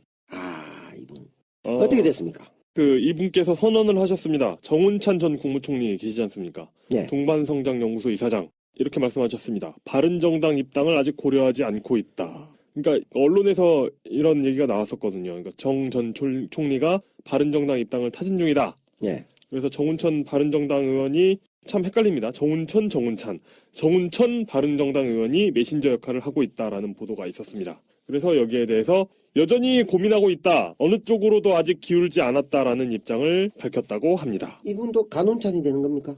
간복이 이제 시장에 나섰습니까? 그렇죠. 간운찬. 그러니까 이분 바른정당 가시면 너무 헷갈릴 것 같지 않아요? 정운찬. 그렇네요. 전 벌써 헷갈리는데요. 이분은 바른정당도 간보고 있고 네. 또 국민의당도 간보고 있고 이분 어떻게 될 것 같아요? 이것은 저의 연애담하고 비슷한 상황인 겁니다. 연애 역사입니까? 예. 연애 기법? 현실의 연애하고 똑같은 겁니다. 뭐죠? 제가 수지 씨하고 네. 한희 씨를 놓고 누구를 사귈까를 고민하고 있습니다. 그래서 거기에 맞춰서 누구한테 연락을 할지를 꾸준하게 생각을 하고 있어요. 하지만 두 사람 누구한테도 기울지를 않았습니다. 그래서 두 사람 모두를 받아들일 수 있는 큰 마음의 포용으로 자, 누구에게로 갈 것인가를 끊임없이 고민을 했으나 아무래도 우리 사이의 애정의 벽이 너무 큰 것 같아서 어느 쪽으로도 가지 않겠다는 제 연애의 소신을 밝힌 거죠. 졸지에 그 사람 그러니까 수지 씨와 한희 씨는 저를 안 적도 없고 오라고 관심 보인 적도 없는데도 불구하고 저랑 사귀다 헤어진 관계로 남들한테 보여져 버리는 뭐 이런 거와 마찬가지 상황인 거죠. 멘션 효과라기보다는 물귀신 효과가 될 수 있는. 혼자서 질러놓고 혼자서 책임 못 지니까 혼자서 우리 사랑은 이걸로 끝이야 라고 끝내버리는 이런 연애랑 똑같은 겁니다. 이거는. 그러면은 우리 새날의 찌라시님 같은 경우는 팟캐스트 쪽은 조금 만만해서 아무데나 찔러갖고 해서 다 출연하고 연애 쪽은 거절당할게 두려워서 계속 혼자 저울질하고 고민하면서 그분들도 같이 죽여버리는. 아니 왜 그게 그렇게 넘어가게 되는 거죠? 제가 해석할 때는. 아니 정운찬 씨가 그런 식의 정치를 하고 있다는 거죠. 그러니까 그런 느낌을 저도 봤는데 네. 사실은 이 정운찬 전 총리가 늘 얘기한 게 동반성장 아닙니까? 결과는 동반 자살로 끝날 것이다. 삼지대에서 다 같이 엔딩하는. 네. 어떤 면에서 보면 우리가 분리수거하기 좋은 같이 쭉 모아가지고 한꺼번에 버릴 수 있잖아요. 그런 면에서는 좋은 역할일 수도 있죠. 빅텐트를 통째로 갖다 버리면. 그렇죠. 이 텐트가 쳐봤자 얼마나 큰 텐트 되겠어요, 이게. 네네네. 이 텐트 어느 정도 스몰 텐트, 빅 텐트 얘기인데 텐트가 얼만큼 될 것 같아요. 이게 텐트 칠 수 있는 정치적 역량이 됩니까, 이 양반들이? 뭐 텐트를 뼈대도 올리기 힘들 것 같고요. 예. 결국 그 근처에 이 대충 움막? 기웃기웃 했던 거 자체는 그냥 통째로 다 쓸어서 불질러 버리는 게 제일 좋은 처리 방법이 아닌가 싶네요. 그럼 제2의 토굴이 될 수 있다. 네, 아주 토굴에서 기어 나온 약사를 봤으니까 불질러서 다시는 쓸 수 없게끔 멀리 내다버려야죠. 강제 이민제도 같은 걸로 좀 발동하면 어떨까 싶은 생각이 드네요. 토굴이면 토굴에서 그 나온 분, 토굴의 그 산증인 있잖아요. 그러니까요. 그분 같은 경우도 토굴에서 마늘을 좀 뭐 많이 한 100일 이상 있었잖아요. 근데 좀 많이 드시고 나왔더라면 사람 돼서 나왔을 텐데 이렇게 같이 죽게 되는 또. 참 이런 정운찬 전 국무총리시잖아요. 예. 그리고 동반성장연구소 같은 데서 이사장도 하고 계시고 어떤 느낌이냐면 약간 좀 그 은퇴하고 창업하시려는 느낌이 좀 듭니다.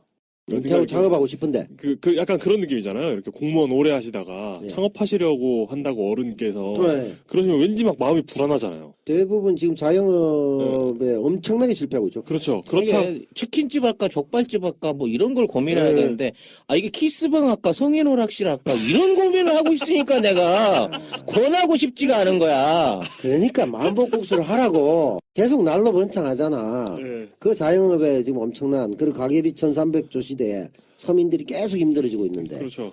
예, 이때 이게 참 그럼 어떻게 그러니까 정운찬 정 총리님 그래도 아직 텐트 칠 여력 있을 때 기술 배우세요. 그렇게 할까요? 아유, 그래도 이렇게 이룰 거 많이 이루신 분이 네. 도전을 하신다니까 그냥 화이팅 해드리는 게 맞는 것 같습니다. 파이팅해서 같이 불살라 버리라고? 그래도 키스방은 아닙니다. 참 이분 정말 답답하기 짝이 없는 분인 것 같아요. 자, 오늘 얘기를 좀 숨가쁘게 했어요. 좀 천천히 하려고 했는데 두 분 뭐 특별히 하시고 싶은 얘기 있으시면 또 좀 해보면 좋을 것 같은데. 진행의 달인. 역시 영화 한 편 안 보고도 GV를 할 수 있는 요거 보세요. 이거는 이게 선이라고 봐야 됩니까? 강력한 역량. 이런 훌륭한 역량 아무에게나 있습니까? 제가 오늘 실물을 옆에서 보니까요. 네. 이영 기자의 그 CPU가 약간 연산 처리 기능에 어느 쪽 회로가 한 군데 빠져 있네요. 그래서 이게 정상적인 처리가 나오는데 항상 그 한쪽 편으로만 네. 결과물이 이상하게 편향적으로 도출돼 나오는 듯한 그런 게 보여지는데요. 굉장히 훌륭한 것 같습니다. 그러니까 영 기자 같은 경우 램은 좋은데 미스프린트가 나는. 네, 그렇죠. 알겠습니다. 램은 잘 돌아가요. 어쨌든 이번 회는 정말 남배우님의 예. 엄청난 진행 능력. 왜 자꾸 이런 얘기를 하는 것이죠? 깊이 인상받았습니다. 계속 출연료를 안 받고 싶어서 이런 겁니까? 네, 뭐라고요? 한식부피를 안 사주고 싶어서 날 계속 칭찬하니까 불길한 조짐이. 네. 언제부터 저희 새날에 성과급제를 도입하겠다는 그 선언이 있었습니다. 네. 같이 출연을 했어도 멘트 길이 따라서 돈을 하등 지급하겠다. 제가 강력하게 반대하고 있지 않습니까? 뭐냐면 많이 던진다고 좋은 게 아니에요. 아니에요. 네, 네. 적절한 포인트에 중요한 핵심을 한두 개씩 던져주는 것도 다 그 역할이 있는 겁니다. 그럼요. 그래서 주연이라서 출연료를 많이 받고 조연이라서 적게 받는 이런 부분이 없어져야 되는 거와 마찬가지로 팟캐스트도 그렇고 정치도 그렇고 네. 이 모든 사람들이 자신의 역량 안에서 기여한 만큼 대접받고 모두가 함께 발전할 수 있는 사회가 돼야 되지 않나. 저도 이제 오래 얘기를 했더니 혀가 꼬이네요. 네. 네. 그런 말로써 오늘 방송 출연 소감을 맺고 싶습니다. 지금 얘기를 제일 많이 하신 축에 속한데 진행하시다 잊어버리셨나 본데요. 네. 네. 절반 정도는 남배우님이 하신 거예요. 제가 제일 많이 했습니까? 그럼요. 물론이죠. 잘못했습니다. 예. 성실하게 살겠습니다. 그 지금 나에 대한 비판이시죠? 아니죠. 이렇게 했다고 해서 출연료를 많이 가져가지는 그건 말자 아닙니다. 뭐 그런 뜻이죠. 아니, 신넘버3는 모멘트 무임금 뭐 이런 제도가 없습니다. 멘트를 많이 해도 안 줍니다. 쉽게 안 줍니다. 이거는 최저임금법에 저촉이 되는 거군요. 언젠간 주겠지요. 네. 그게 이쪽 상황인 것 같고요. 자, 그러면 얘기 하나만 더 해봅시죠. 네. 이번 촛불 집회에 또 이제 충돌이 예상되잖아요. 어떻게 보세요? 그 태극기 집회 같은 경우, 이런 경우. 우리나라가 예. 그 노인 빈곤율이 그 OECD에서 가장 높습니다. 그렇죠. 예. 이런 나라에서 이런 사업이라도 이루어지고 있다는 게 노인복지 차원에서는 긍정적이지 않나. 노인복지 정책의 일환이 태극기 집회다? 그렇습니다. 예. 사실 이거는 그 사전 뇌물죄입니다. 5만 원씩 매주 꾸준하게 지급하면서 사람들한테 꾸준한 그 뇌물을 매기고 있는 거예요. 이거 매표 행위거든요. 강력하게 단속해야 됩니다. 저들이 3월 1일 날 최소 50만 이상을 모은다고 하는데요. 50만 이상을 모으려면 1인 5만 원씩만 따져도 250억을 풀겠다는 얘기거든요. 아, 그래서 도대체 그 돈은 어디서 나오는 겁니까? 근데 몇몇 분들은 진짜 그냥 무료로 나오는 분들도 계시더라고요. 있겠죠. 예, 그렇기 때문에 어쨌든 돈이 어디서 나오는지는 진짜 궁금하고. 그렇죠. 예. 그 출처된 얘기가 많이 나오고 있죠. 이런 좋은 일을 어디서 하는지. 보건복지부에서 하지는 않을 것 같은데. 뭐 혹시 모르죠. 그래서 저도 같은 맥락인데 예. 이게 이제 이념 논쟁으로 가기보다는 왜 이런 현상이 벌어지는가? 우리나라의 복지 정책의 문제로 봐야 돼요. 제가 볼 때는. 맞습니다. 복지 차원에서 접근해요. 노인빈군율하고 동떨어져 밀접하죠. 있지 않아요. 예. 그래서 그분들이 정말 신념을 가지고 나가는 분도 뭐 서석구 변호사처럼 그런 분도 몇 분 계시겠지만 상당수는 자신의 여가를 활용할 만한 경제적 여력이나 생계나 이런 것 안 되고 그 상황 속에서 나가는 경우가 많아요. 그러면 이게 결국은 햇볕 정책 형태의 이게 복지란 따뜻한 햇볕을 씌워드리면 이분들이 실제로 진짜 신념화돼서 나간 분이 그렇게 많지 않거든요. 그렇게 해서 개선돼야 할 문제죠. 나가서 신념화되는 분들이 그렇지. 계시죠. 예, 속아서 가짜뉴스 등등. 예. 그래서 그렇게 되자면 우리가 대립 대 대립의 형태가 아니라 따뜻한 복지 정책의 일환으로 접근해서 이분들이 그러한 것에 오염되지 않는. 그러니까 이게 5만 원씩 하고 예를 들어 자기들이 뭐 촛불 집회 2배, 3배다 얘기하고 뭐 200만이다 얘기하고 막 이런 얘기를 하잖아요. 200만이 예를 들어 5만 원씩 하면 뭐 엄청난 금액 아니겠어요? 거기다가 1년에 집회를 48주, 50주 잡고 그러면은 이게 이건 뭐 거의 기초연금 수준인데. 제가 생각하면 이게 기본소득이죠, 기본소득. 그렇죠. 이게 한 200만 명이 나갔다고 치자면 자기들 주장이니까 아니까 선의를 연인원으로 그렇게 쳐서. 그렇죠. 선의를- 선의가 유행이니까. 선의를 믿고 일단 한 번에 태극기 집회 200만 온다고 치고 그렇게 계산을 하면 제가 봤을 때는 한 이게 얼마 되죠? 5조쯤 될 겁니다. 5조. 계산 한번 해보십시오. 5조입니다. 5조. 5조면은 5천만 국민한테 연간 100만 원씩 기초소득을 보장할 수 있는 금액이 됩니다. 그러니까 이게 맞죠? 200만 명이 5만 원씩 받아서 50조, 예를 들어 50번 나가면 5조 나옵니다. 맞습니까? 네, 맞습니다. 네. 1000억에 50번씩 5조 그러면 맞습니다. 자 역으로 한번 생각해보세요. 왜 복지라는 얘기를 말씀드렸냐면 이재명 시장이 성남에서 3대 복지 했잖아요. 우리가 흔히 말하는 무상교복, 그다음에 산후조리원, 청년배당 이렇게 있잖아요. 이게 다 합쳐도 194억인가 200억 정도밖에 안 돼요. 네. 근데 100만 명이잖아요. 네. 그러니까 100만 명에다가 우리가 나라로 5천만으로 곱하기 하면 50배 하면 이게 어떻게 됩니까?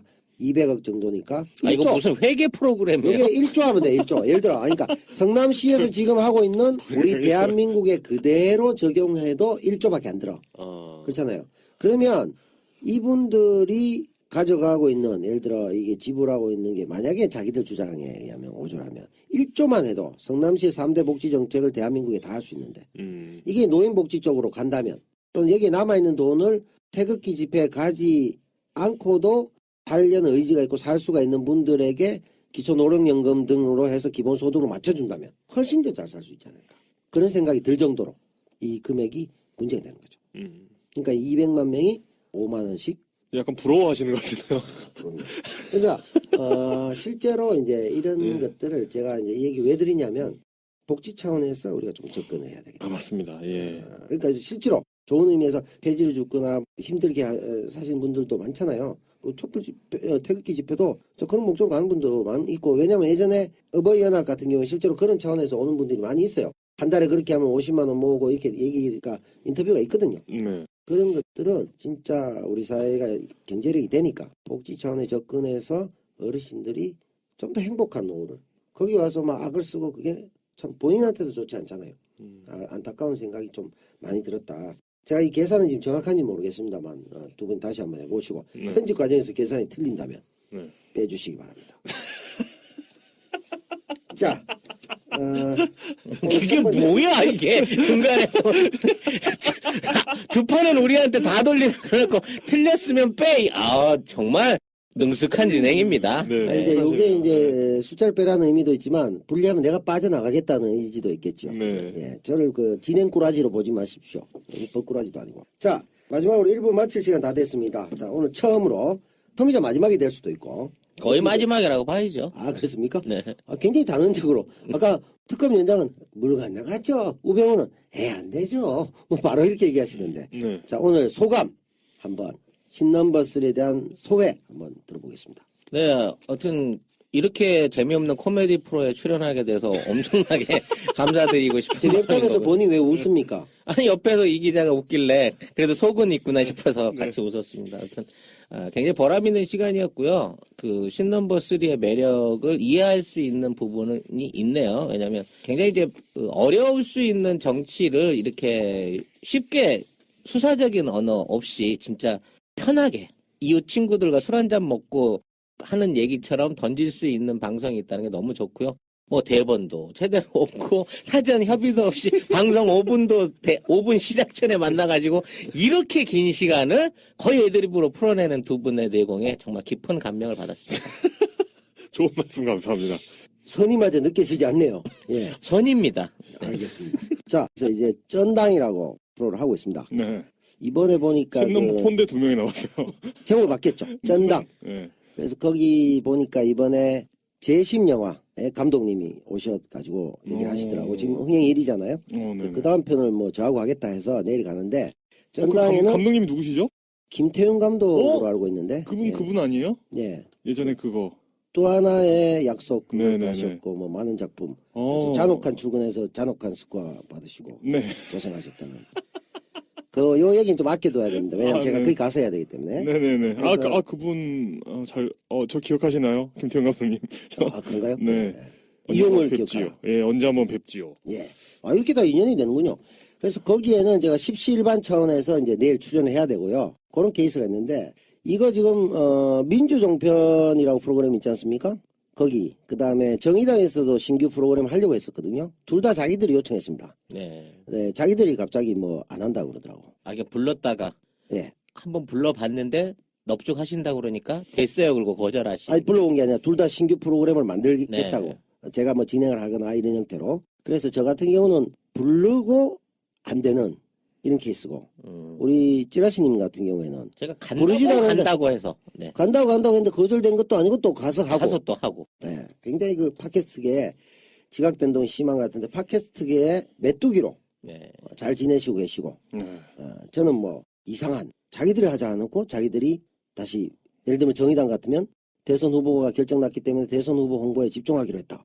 자기들이 처음에 팟캐스트 예능 팟캐스트 하자고 요청해놓고 안 한다는 그런 경우도 있고 재밌는 상황들이 네, 많이 아무튼 뭐 생기고 여러 팟캐스트 정치나 뭐 예능이나 코미디나 인문이나 이런 팟캐스트를 좀 골고루 좀 경험을 해보고요.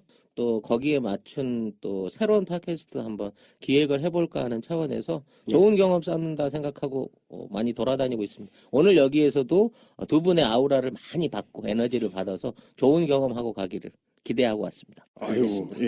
예. 이제 어디든지 다닐 수 있다고 하니까 더 이상 사료 위협이 없기 때문에 그렇죠. 많이 다니시기 바랍니다. 자, 재밌는 얘기 하나 있네요. 본격적인 시사회기 이번에 들어가기 전에 얼마 전에 아시죠? 김민희 씨. 네. 예. 네, 베를린 떡순이 김민희 아니죠? 아니죠. 예. 어딨죠? 언제적 얘기를 하십니까? 코미디라 그래서 이분 진짜 김정남 아니야? 네. 그 그렇죠. 영화가 한국 배우 최초로. 그렇죠. 네. 은곰상 여우주연상 수상했는데요. 네. 베를린 국제 다큐멘터리 영화제 같은 느낌을 받았습니다. 저는 왜죠? 베를린 국제 영화제가 수상을 했잖아요. 여우주연상. 네. 다큐멘터리 영화제 같은 느낌을. 영화 내용이 그렇지 않습니까? 그런가요? 너무 리얼한. 본인들 얘기지 않습니까? 그렇죠. 거기에 또 우리 문성근 선배가 그 영화 감독 남편 역할을 했거든요. 자연스럽게 메소드 연기가 가능한. 완벽한 메소드 연기였죠. 네네네. 또 홍상수 감독 영화를 많이 했죠. 그분이. 베를린 영화제가 아니라 썬댄스에 나가야 될 것 같은. 손댄스도 뭐 그 영화니까 다큐멘터리 영화제라고 봐야죠. 아니, 그래서 저는 그 영화 꼭 보고 싶어요. 왜냐면 이게 초청 부분도 아니고 경쟁 부분에서 탄 거거든요. 그렇죠. 그러니까 영화적 성취는 대단한 것이죠. 이건 뭐 그러니까 최초죠. 그러니까 이게 그 메소드 연기의 중요성, 그- 이 몰입의 중요성, 연기를 함에 있어서. 그거는 이제 제가 그 메소드 연기의 달인 아니겠습니까? 안 불러서 그렇지. 그럼 그렇게 성추행하고 이런 역도 그 메소드 연기였던 거예요? 몰입하죠, 몰입. 언제 그런 기회가 오겠습니까? 네, 무섭네요. 예. 자, 그래서 이 사안에 대해서 두 분이 어떻게 생각하시는지 얘기를 듣고 싶다는 작가의 견해가 있네요. 자, 어떻게 생각하십니까? 일단- 김민희 씨의 여우주연상 수상. 일단 영화를 보고 싶고요. 예, 그건 당연하고. 영화를 보고 싶고, 개봉할 겁니다, 우리 극장에도. 우리 극장이라 하면 동성 아트홀, 예, 동성. 동성 아트홀. 예, 예. 글쎄요, 그냥 뭐, 역시 캐릭터의 이입을 잘하면 어느 나라에서 봐도 네. 그렇게 보이는구나. 뭐 이런 게 느껴지는 거죠. 긍정적 의미로. 네. 저는 이게 김민희라는 배우가 이렇게 국제 영화제에서 인정받을 만큼 연기력이 이렇게 뛰어났었나라는 그 역발상을 추억을 한번 더듬어 봤어요. 원래 대봤자 1095일밖에 안 돼요. 그렇네요. 네. 그러니까 하루 1회가 넘는다, 그죠? 하루 2회 하신 거네요. 네, 거진 그렇게 하고 있습니다. 중요한 건 중간에 하루도 쉰 적이 없다는 거. 비가 그럼- 오나 눈이 오나 탄핵이 일어나나 명절도 상관없이 매일매일 업데이트를 하고 있죠. 그러면 거의 팟캐스트계 이산가족 찾기 생방송 같은. 그렇죠. 거의 이렇게 될 시작은- 줄 모르고 시작한 방송이 끝도 없이 연결되고 있는. 예, 둘 중에 하나죠. 청취자 여러분 어디에 계십니까? 네. 비가 오나 눈이 오나. 둘 중에 하나입니다. 투철한 프로오시거나 네. 아니면 정말 할 일이 없으시거나. 습관성으로. 네. 근데 이제 3년 하셨는데 양으로 엄청난데 네. 여기 우리 용 기자하고 저는 5년씩 했습니다. 네. 그래서 캐스트계에서 우리 합치면 10년 했기 때문에 제가 그렇죠. 짬밥으로는 우리가 네, 저도 마치 공룡을 보고 있는 시조새를 보고 있는 타조의 마음이 드네요. 예, 뭐 일부에서는 저보고 팟캐스트계 태조다 이런 네. 소리도 있는데 이 바람을 하면 이렇게 해야 되나 회군을 해야 되나 여러 가지 생각이 드는데요. 예. 네. 송 작가님 또 야대야 프로그램도 하고 계시죠? 네, 지금 저 스마트 미디어 N의 앞으로 주목받을 네. 메인 팟캐스트가 될 야대야 진행하고 있습니다. 지금 뭐 상황 거의 뭐 세수대나 개밥그릇 신세 아닙니까? 2000 몇 등에서 시작해서 네.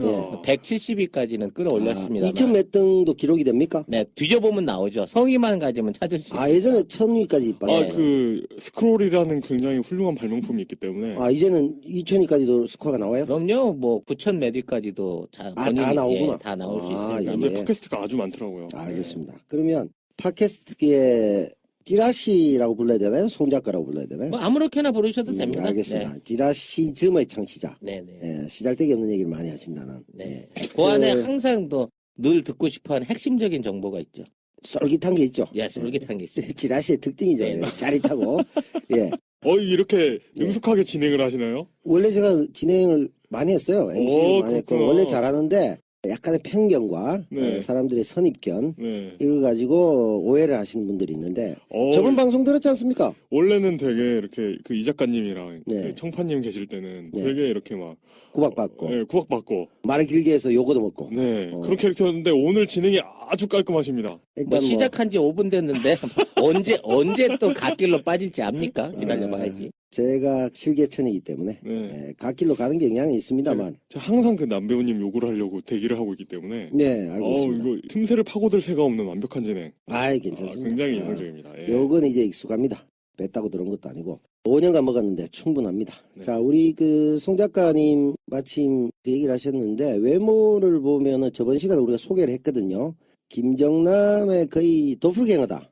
또는 뭐 중국 공산당 중견 간부다. 네. 여러 설이 있는데 또는 또 당분간- 시진핑의 숨겨진 큰아들이라는 설도 많이 큰아들살. 당분간 말레이시아에 못 가시게 될 것 같다고. 아닙니다. 그동안 제가 동북 삼성이나 동남아 국가를 여행을 하는데 굉장히 어려움이 많았거든요. 네. 이미 뿌려져 있는 공작원들한테 오해받아서 납북될까봐 네. 함부로 나가지를 못했어요. 근데 네. 다행히 좀 뭐하고 이번에 이제 저희 도플갱어의 죽음으로 인해서 네. 좀 더 이제 해외 여행이 자유로워지지 않을까 하는 기대를 갖고 있습니다. 그렇군요. 그러니까 소개가 됐으니까 저 사람이 분명히 김정남이라고 확신을 하더라도 네, 이제 이미 죽었으니까. 돌아가셨기 때문에 네. 이제는 닮은 사람이다라고 얘기할 수 이제, 있는 거예요. 이제 괴담 사이트 같은데 알고 보니 김정남은 죽은 게 살아있어. 아니었다. 뭐 이런. 심지어 그렇죠. 팟캐스트에 제가 나왔다. 이제 공항에서 잘못 사진이 찍히가 돼서 네. 그런 괴담 사이트에 올라갈 수도 있을 거라는 생각은 해보고 있습니다. 제가 봤을 때도 굉장히 모든 면에서 유사합니다. 사고의 자유분방함, 외모의 풍채의 듬직함. 이런 외모와 풍채가 동남아시아 쪽 지도자에 가장 어울리는 전형적인 외모죠. 전형적인 외모라고 얘기할 수가 있는 거죠. 예. 좋게 말하면 중국 거지. 중국 부자. 부자죠. 한국에서 보면 이제 한국 거지 이렇게 보이는 네. 그런 차이인 거죠. 율도국 하나 동남아에 건설하시고 저분은 3대에서 하시면 될 것 같습니다. 나라를 잘못 만나신 것 같습니다. 시대를 잘못 만난 거죠. 시대도 그렇죠. 우리도 예전에 60년대 뭐 이럴 때는 그 외모가 대표적인 사장님 외모죠. 궁금한 게 있는데 지금 이게 중요한 얘기입니까? 전혀 중요하지 않죠. 네. 한눈만 패는 정치시사 코미디 팟캐스트 신 넘버 3 77회 1부를 시작하겠습니다. 박근혜 대통령이 현재 출석을 한다고 했다가 안 한다고 했다가 또 한다고 했다가 이런 것처럼 네.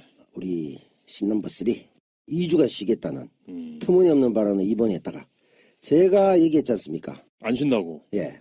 그것은 선견지명. 그렇죠. 북한과 같은 굉장히 알 수 없는 그 돌발적인 사고를 갖고 있기 때문에 다트 던져서 바로 하지 않겠나 이런 얘기를 했더니 네. 결국은 우리가 돌아왔고 여기에는 청취자 여러분들의 뜨거운 반응. 둘이 괜찮은데? 이건 뭐야? 재밌네? 어찌 이런 일이 이런 반응 때문에 다시 돌아오게 됐다고 합니다. 남배우님을 좀 더 욕을 해드렸어야 되는데. 그렇네요. 예. 네. 제가 최근에 너무 많이 맞춰가지고 큰일인데 남배우와 이용화의 위험한 동거 네. 시즌 2 네. 매번 시즌 바뀝니까 이거? 저는 다음 주엔 3입니까? 그렇네요. 위험한 동거 네. 동거인 남배우 남태우입니다. 자, 두 분 인사하시죠. 자, 한 분이 새로 오셨는데 먼저 네. 우리 용 기자. 네, 안녕하십니까. 남배우님만 잡으면 된다. 네. 이용입니다. 저만 잡는. 네, 그렇습니다. 잘 잡혔습니까? 차차 잡아 나가야죠. 곧 잡힐 것 같습니까? 남태우 고 이런 거 만들어가지고 하나씩 잡아 나가야죠. 알겠습니다. 쇼트랙 중국처럼 참 제 무릎 쪽으로 손을 잡고 되는 곧 위험합니다. 잡힐 것 같습니다. 네. 자, 이번에 뻥이 정말 뻥이다 라는 걸 입증할. 근데 팟캐스트면 팟캐스트지 팟캐스트는 뭡니까? 그러네요. 네. 누가 팟캐스트라는 얘기를 했습니까? 아니요. 제가? 네, 혼자 하셨습니다. 발음이 팟캐스트. 팟캐스트 신 넘버 3. 네. 좋습니다. 제 발음이 좋을지 모르겠네요. 네. 자, 오늘 이 자리를 꽉 채워줄 제가 봐도 이제 가득 차 있는 것 같습니다. 네. 한 분을 소개를 드려야 되겠습니다. 먼저 본인의 소개 한번 듣도록 하겠습니다. 안녕하십니까. 진실을 알리는 진보의 파랑새, 새가 날아든다에서 가장 큰 새를 맡고 있는 찌라시 송명훈 작가입니다. 사실 우리 존재감으로 말씀드리자고 하면 외형상으로야 김용민, 맞먹는 그렇죠. 그런 존재감을 갖고 있지만 팬덤은 저도 그 못지않게 끌고 왔다고 생각합니다만 오늘 여기 와서 처음 알았어요. 신넘버 3가 정치 팟캐스트가 아니라 코미디 팟캐스트였군요. 저는 분류가 정치 쪽인 줄 알았는데. 코미디로 돼 있죠. 정치 코미디, 정치 예능을 표방하고 있었는데 어느 쪽으로나 이렇게 1등하면 되는 거 아닙니까? 관계없죠. 네. 코미디 팟캐스트 중에 가장 안 웃긴. 그것은 자인하는 겁니까? 글쎄요. 그렇게 개그 요소가 있는 건 아니지 않나. 원래 많았는데 최근에 이제 헌재 판결 때문에 그렇죠. 법에 우리가 집중할 수밖에 없는 상황이었기 때문에 그렇죠. 조금 아쉬움이 있었죠. 시작은 코미디 팟캐스트였는데 최근 몇 주 동안은 계속 법률 팟캐스트. 다시 코미디로 돌아옵니다. 법률 구조공단 및 법원과 함께하는. 이것은 마치 1등 하겠다고 유치원 운동회에 나가고 달리기 시합하는 것 같은 꼼수가 아니냐. 이런 생각이 부뜩 들게 되는군요. 원래 의도는 그게 아니었으나 비춰지기는 꼼수로 비춰질 수도 있겠습니다만 유치원 운동회에서 달리기 했는데 그래도 1등 진 거죠. 시작부터 세 사람이 모이니까 자학으로 이렇게 넘어가는 것 같은데 자 우리 찌라시님 같은 경우에는 지금 새가 날아든다 아주 오래 하셨죠? 얼마나 하셨죠? 시기로는 이제 3년 정도 하고 있는 거고요. 횟수로는 2,100회 정도 진행이 되고 있습니다. 그럼 몇 년도 하신 거죠? 14년도부터 시작을 해서 2014년. 2014년 3월부터 이제 올 3월이 되면 만 3년을 이제 하게 되는 건데요. 그동안 이제 꾸준한 업데이트를 통해서 기네스북에 올라갈 무려 2,100회가 넘는 방송 횟수를 기록하고 있는 최다 팟캐스트, 월드 공인 최다 팟캐스트 새가 날아든다입니다. 그러면 3 곱하기 365 해서 그럼 도대체 일주일에 몇 회를 하신 겁니까? 일주일에 이제 14회는 기본으로 하고 있고요. 곁다리로 남는 방송들은 저희가 또 채널2가 있습니다. 그러게요. 만 3년 하셨는데, 만 3년 하셨는데, 만 3년이라고. 이번은 좀 우리가 강조해드리다. 그 게스트에 대한 그 배려가 너무 훌륭하시네요. 아이고. 저도 제 외모를 갖고 이렇게 5분 이상 얘기하게 될 줄은 상상도 네. 못했습니다. 자, 우리 얘기 좀 해볼까요? 그러면 작년 이맘때 정확히 2월 21일입니다. 네. 팟캐스트 신넘버 3가 그때 1위를 찍었죠. 아하. 딱 1년 전입니다. 제가 없을 때군요. 네. 어? 직전이죠. 그러네요. 제가 들어오기 직전이군요. 네. 들어오고 나서 이제 하향세를. 아, 그럼 이용의 저주인가요, 그것도? 아, 제가 알 수 없죠. 제가 그래도 들어오고 나서 4위까지 찍었어요. 제가 댓글 욕까지 해가지고. 이용 집권 초기까지는 네. 그 보합세를 유지했습니다. 네. 이용 중기부터 서서히 조금 아픔 겪고 뭐 이렇게 됐죠. 네. 네. 뭐 저도 뭐 일조했기 때문에. 1위가 뭐 그리 대단한가요? 그러니까 오늘 이제 새로운 게스트 모셨으니까 그 정신으로 1년 전 정신으로 다시 우리가 잘 달려보자. 아, 저는 그런가요? 말씀드렸고요. 이거 뭐 순위 떨어지면 내가 다 뒤집어 쓰는 분위기인데, 이렇게 되면? 아닙니다. 상관없습니다. 두려워하지 마시고. 자, 어차피 두려워하지 않습니다. 뭐 남의 밥상인데, 뭐. 저런 마인드 좋습니다. 예. 이렇게 무책임하게 해야만 나라가 잘 됩니다. 자, 너무 책임감 가지고 했다가 박근혜 대통령이 어떻게 됐습니까? 뭐 그렇게 망했죠. 깊이 생각하고 하시는 말씀은 아니죠? 네. 자, 지난 한 주 어떻게 보내셨는지 근황 한번 얘기해 주시죠. 여기장. 저는 열심히 또 팟캐스트를 만들었고요. 네. 아, 또 만들었습니까? 아니요, 그냥 기존에 하던 팟캐스트. 일상적인. 예. 예, 매주가 전쟁입니다. 팟캐스트를 만들다 보니까. 그리고 어린이집 오리엔테이션 뭐 이런 거 다니면서 열심히 살았습니다. 어린이집에 갈 나이인가요? 아드님이? 어린이집은 따로 들어가는 나이가 있진 않고요. 시립 어린이집에 드디어 차례가 돼가지고. 나이가 됩니까? 아니요, 그 순서. 몇 년 뒤에? 네, 태어날 때 줄 서가지고 이제서야 차례가 옵니다. 네. 어렵군요, 그게. 네, 그렇더라고요. 공공보육 차원에. 네. 예. 거기 이제 당첨이 됐다. 그렇죠. 순서가 온 거죠, 뭐 당첨이라기보다는. 네. 자연적으로. 그리고 그러고 살았네요. 일주일이 훅 지나갔습니다. 한 주는 육아와 팟캐스트에 집중했다. 네. 자, 송 작가는 뭐 하셨습니까? 저는 이제 올해 시작하면서 목표를 세운 게 팟캐스트 상위 1위부터 50위권 안에 드는 모든 팟캐스트에 찬조 출연을 하는 목적을 가지고 열심히 이 많은 팟캐스트를 스스로 자진 방문해서 방송을 하고 있습니다. 불금쇼 다녀왔고요, 지난주에. 그 다음에 황상민의 심리연구소 여기 다녀왔고요. 예. 이번 주 초에는 이제 SBS 톡톡사조라고 하는 데 가서 찬조 출연을 하고 있습니다. 앞으로도 꾸준하게 매주 4회 내지 5회 다른 팟캐스트를 방문하면서 간을 좀 보려고요. 네. 그쪽에서 요청이 없었는데도. 제가 스스로 간다고 했습니다. 네. 거절하는 곳은 없던가요? 아직까지는 없었습니다. 네. 저하고는 상당히 좀 다른 상황이네요. 어떤 상황이신데요? 불러도 안 가는 상황이신 거죠. 아니, 꼭 그런 건 아니고요. 네. 저 같은 경우는 저번 주에는 EJ에 또 갔었습니다. 그 박지훈 변호사하고 했던 게 재밌다고 해서 네. 그 수다쟁이 특집 뭐 이렇게 해서 2편 해서 갔는데 가니까 최욱 씨가 있더라고. 시끄러웠겠다 그 방송. 네, 그래서 뭐 제가 얘기를 별로 안 했습니다. 그래서 뭐 반응은 좋았는데 제가 그 전날 신넘버 3 녹음하고 나서 우리 그 송 작가하고 술을 마시다가 과도한 어떤 그 엑셀레이팅으로 인해서 그렇죠. 자동차를 들이받아가지고 제가 그러니까 백미를 깨고 달리는 사람이 서 있는 차를 받았는데 차가 반파가 됐어요. 그렇죠. 놀라웠습니다. 아주. 저의 에너지를 아직도 느꼈습니다. 네, 그렇죠. 어디 다치신 일은 없으시죠? 뭐 차가 크게 많이 다치는 다쳤죠. 없고 차가 심하게 다쳤죠. 그 요즘 차들이 얼마나 허술하게 만들어지는가. 그래서 제가 다 물어주고 그 다음날 사람이 차를 받아서 차를 물어주는. 아프긴 제가 아픈데 제가 물어주고 그 다음날 EJ 출연해서 EJ는 출연료가 거의 그 칸트급으로 순식간에 나옵니다. 그래요? 예, 그래서 그 돈으로 바로 거기 얼마요? 차를 거기도 수십만 섭외를 원이죠. 셀프로 해봐야겠구나.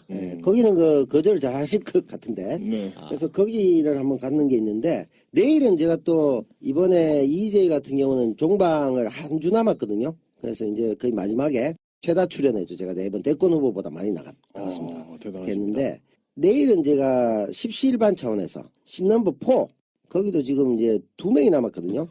데뷔 초기에 엄청났었죠. 네, 연기 못하는 걸로 아주 이름 났었던 배우였는데 그렇죠. 네. 이 사람이 이제 홍상수 감독의 페르소나로 영화를 해 나가면서 사랑도 싹텄고 뭐 여러 가지 아무튼 인간적인 그 어려움을 겪었겠죠. 여배우로서는 견디기 힘든 어려움을 겪었을 텐데 그런 부분을 다시 뭐 영화 안에서 승화시켜서 이렇게 만들어냈다라는 것 자체가 놀라운 반면 한 개인의 성취로서는 정말 놀라운 거죠. 그렇죠. 뭐 갑자기 2할 치던 야구 선수가 막 4할 치고 홈런왕 된 거랑 똑같은 느낌이 드는 그런 부분이 있는데, 자, 우리나라 안에서 이 김민희, 홍상수에 대한 어떤 그 차가운 시선, 예. 그리고 참 편향된 윤리관, 임신한 아내를 두고 바람을 펴서 걸려도 그냥 지나가고, 여배우랑 성추행으로 고발을 당하고 막 법정 투쟁을 벌려도 여전히 흥행 배우로 자리 잡고 있는 남자 배우에 비해서 왜 감독과 여배우에 관한 잣대는 이렇게 가혹한가 하는 부분을 좀 상대적으로 생각해 볼 수 있는 네. 그런 느낌이 들었습니다. 일단 요지는 연기는 원래 발부터 시작한다. 발연기에서 시작해서 얼굴에서 완성시킨다. 네. 이런 의미네요. 저는 그런 점에서는 뭐 공감하고요. 그러니까 지금 논란되고 있는 부분을 뭐 여기서 결정적인 뭐 얘기를 하자는 얘기는 아니고 그런 뭐 여러 가지 이견들이 존재하고 있는데 사실 저는 영화는 영화로 봐야 되지 않냐. 네, 이런 얘기 맞아요. 많이 생각을 네. 했었어요. 네. 예. 그들의 사생활에 대한 평가는 또 논외로 하고 네. 뭐 예전에 뭐 잉그리드 버그만도 있었고 뭐 많았잖아요. 그런 케이스들이. 아, 그렇습니까? 예, 그 뭐 거기는 뭐 로셀리니 감독하고 양쪽 다 유부남유부녀였죠. 근데 이혼하고 또 결혼하고 또 남편이 또 계속 바람을 피고 뭐 이런 것도 있었고 그런 거에 비하면 특히 이제 찌라시님께서 얘기하신 여배우에 대해서는 특별히 가혹한 것 같지 않냐. 뭐 그게 뭐 아주 예를 들면 성추행이나 이런 것도 아니고 그렇죠. 네, 그런 얘기는 좀 시사하는 바가 있지 않냐. 연기자는 또 그런 젠더 감수성이 특별히 뛰어나잖아요. 글쎄요, 그건 남녀의 문제는 아닌 것 같아요. 오케이. 그 남녀의 문제는 아닌 부분에서도 것 같아요. 예. 한번 생각해보자라는 차원에서 작가가 제기한 것 같은데 이견이 존재하지 않아서 조금 밋밋했던 것 같습니다. 자, 그러면 최고의 음질을 자랑하는 광고가 있다고 하는데 광고를 직접 우리가 해보기로 하죠. 최고의 음질, 갑자기 음질이 좋아지는 거야. 우리가 얘기할 때는 안 좋았는데 자, 광고할 때는 음질이 좋아지는 겁니다. 다시 살아 숨쉬는 역사, 고조선부터 일제강점기까지 풀뿌리 한국사라는 책입니다. 2월 7일에 발간되었고요. 고성윤 작가님께서 만든 책입니다. 이 책은 제 후배입니다. 친한 후배인데 루크하우스라는 곳에서 만들었습니다. 내용을 제가 간단히 좀 말씀드리면 한국사를 통사적으로 접근했다 이렇게 부르고 역사의 흐름을 이해하는 것이 중요하다는 차원에서 여기의 내용은 주로 인과관계, 그때 그 정책이 왜 나왔고 어떤 결과가 빚어졌을까 중심적으로 서술을 했다고 하고요. 고대부터 일제강점기까지 최근 세사는 지금 없습니다. 거기까지 나와 있고요. 핵심 포인트는 민중의 생활과 민중의 관점을 중심적으로 민본. 지금 우리 이제 대한민국 뭡니까? 밀본 아닙니까?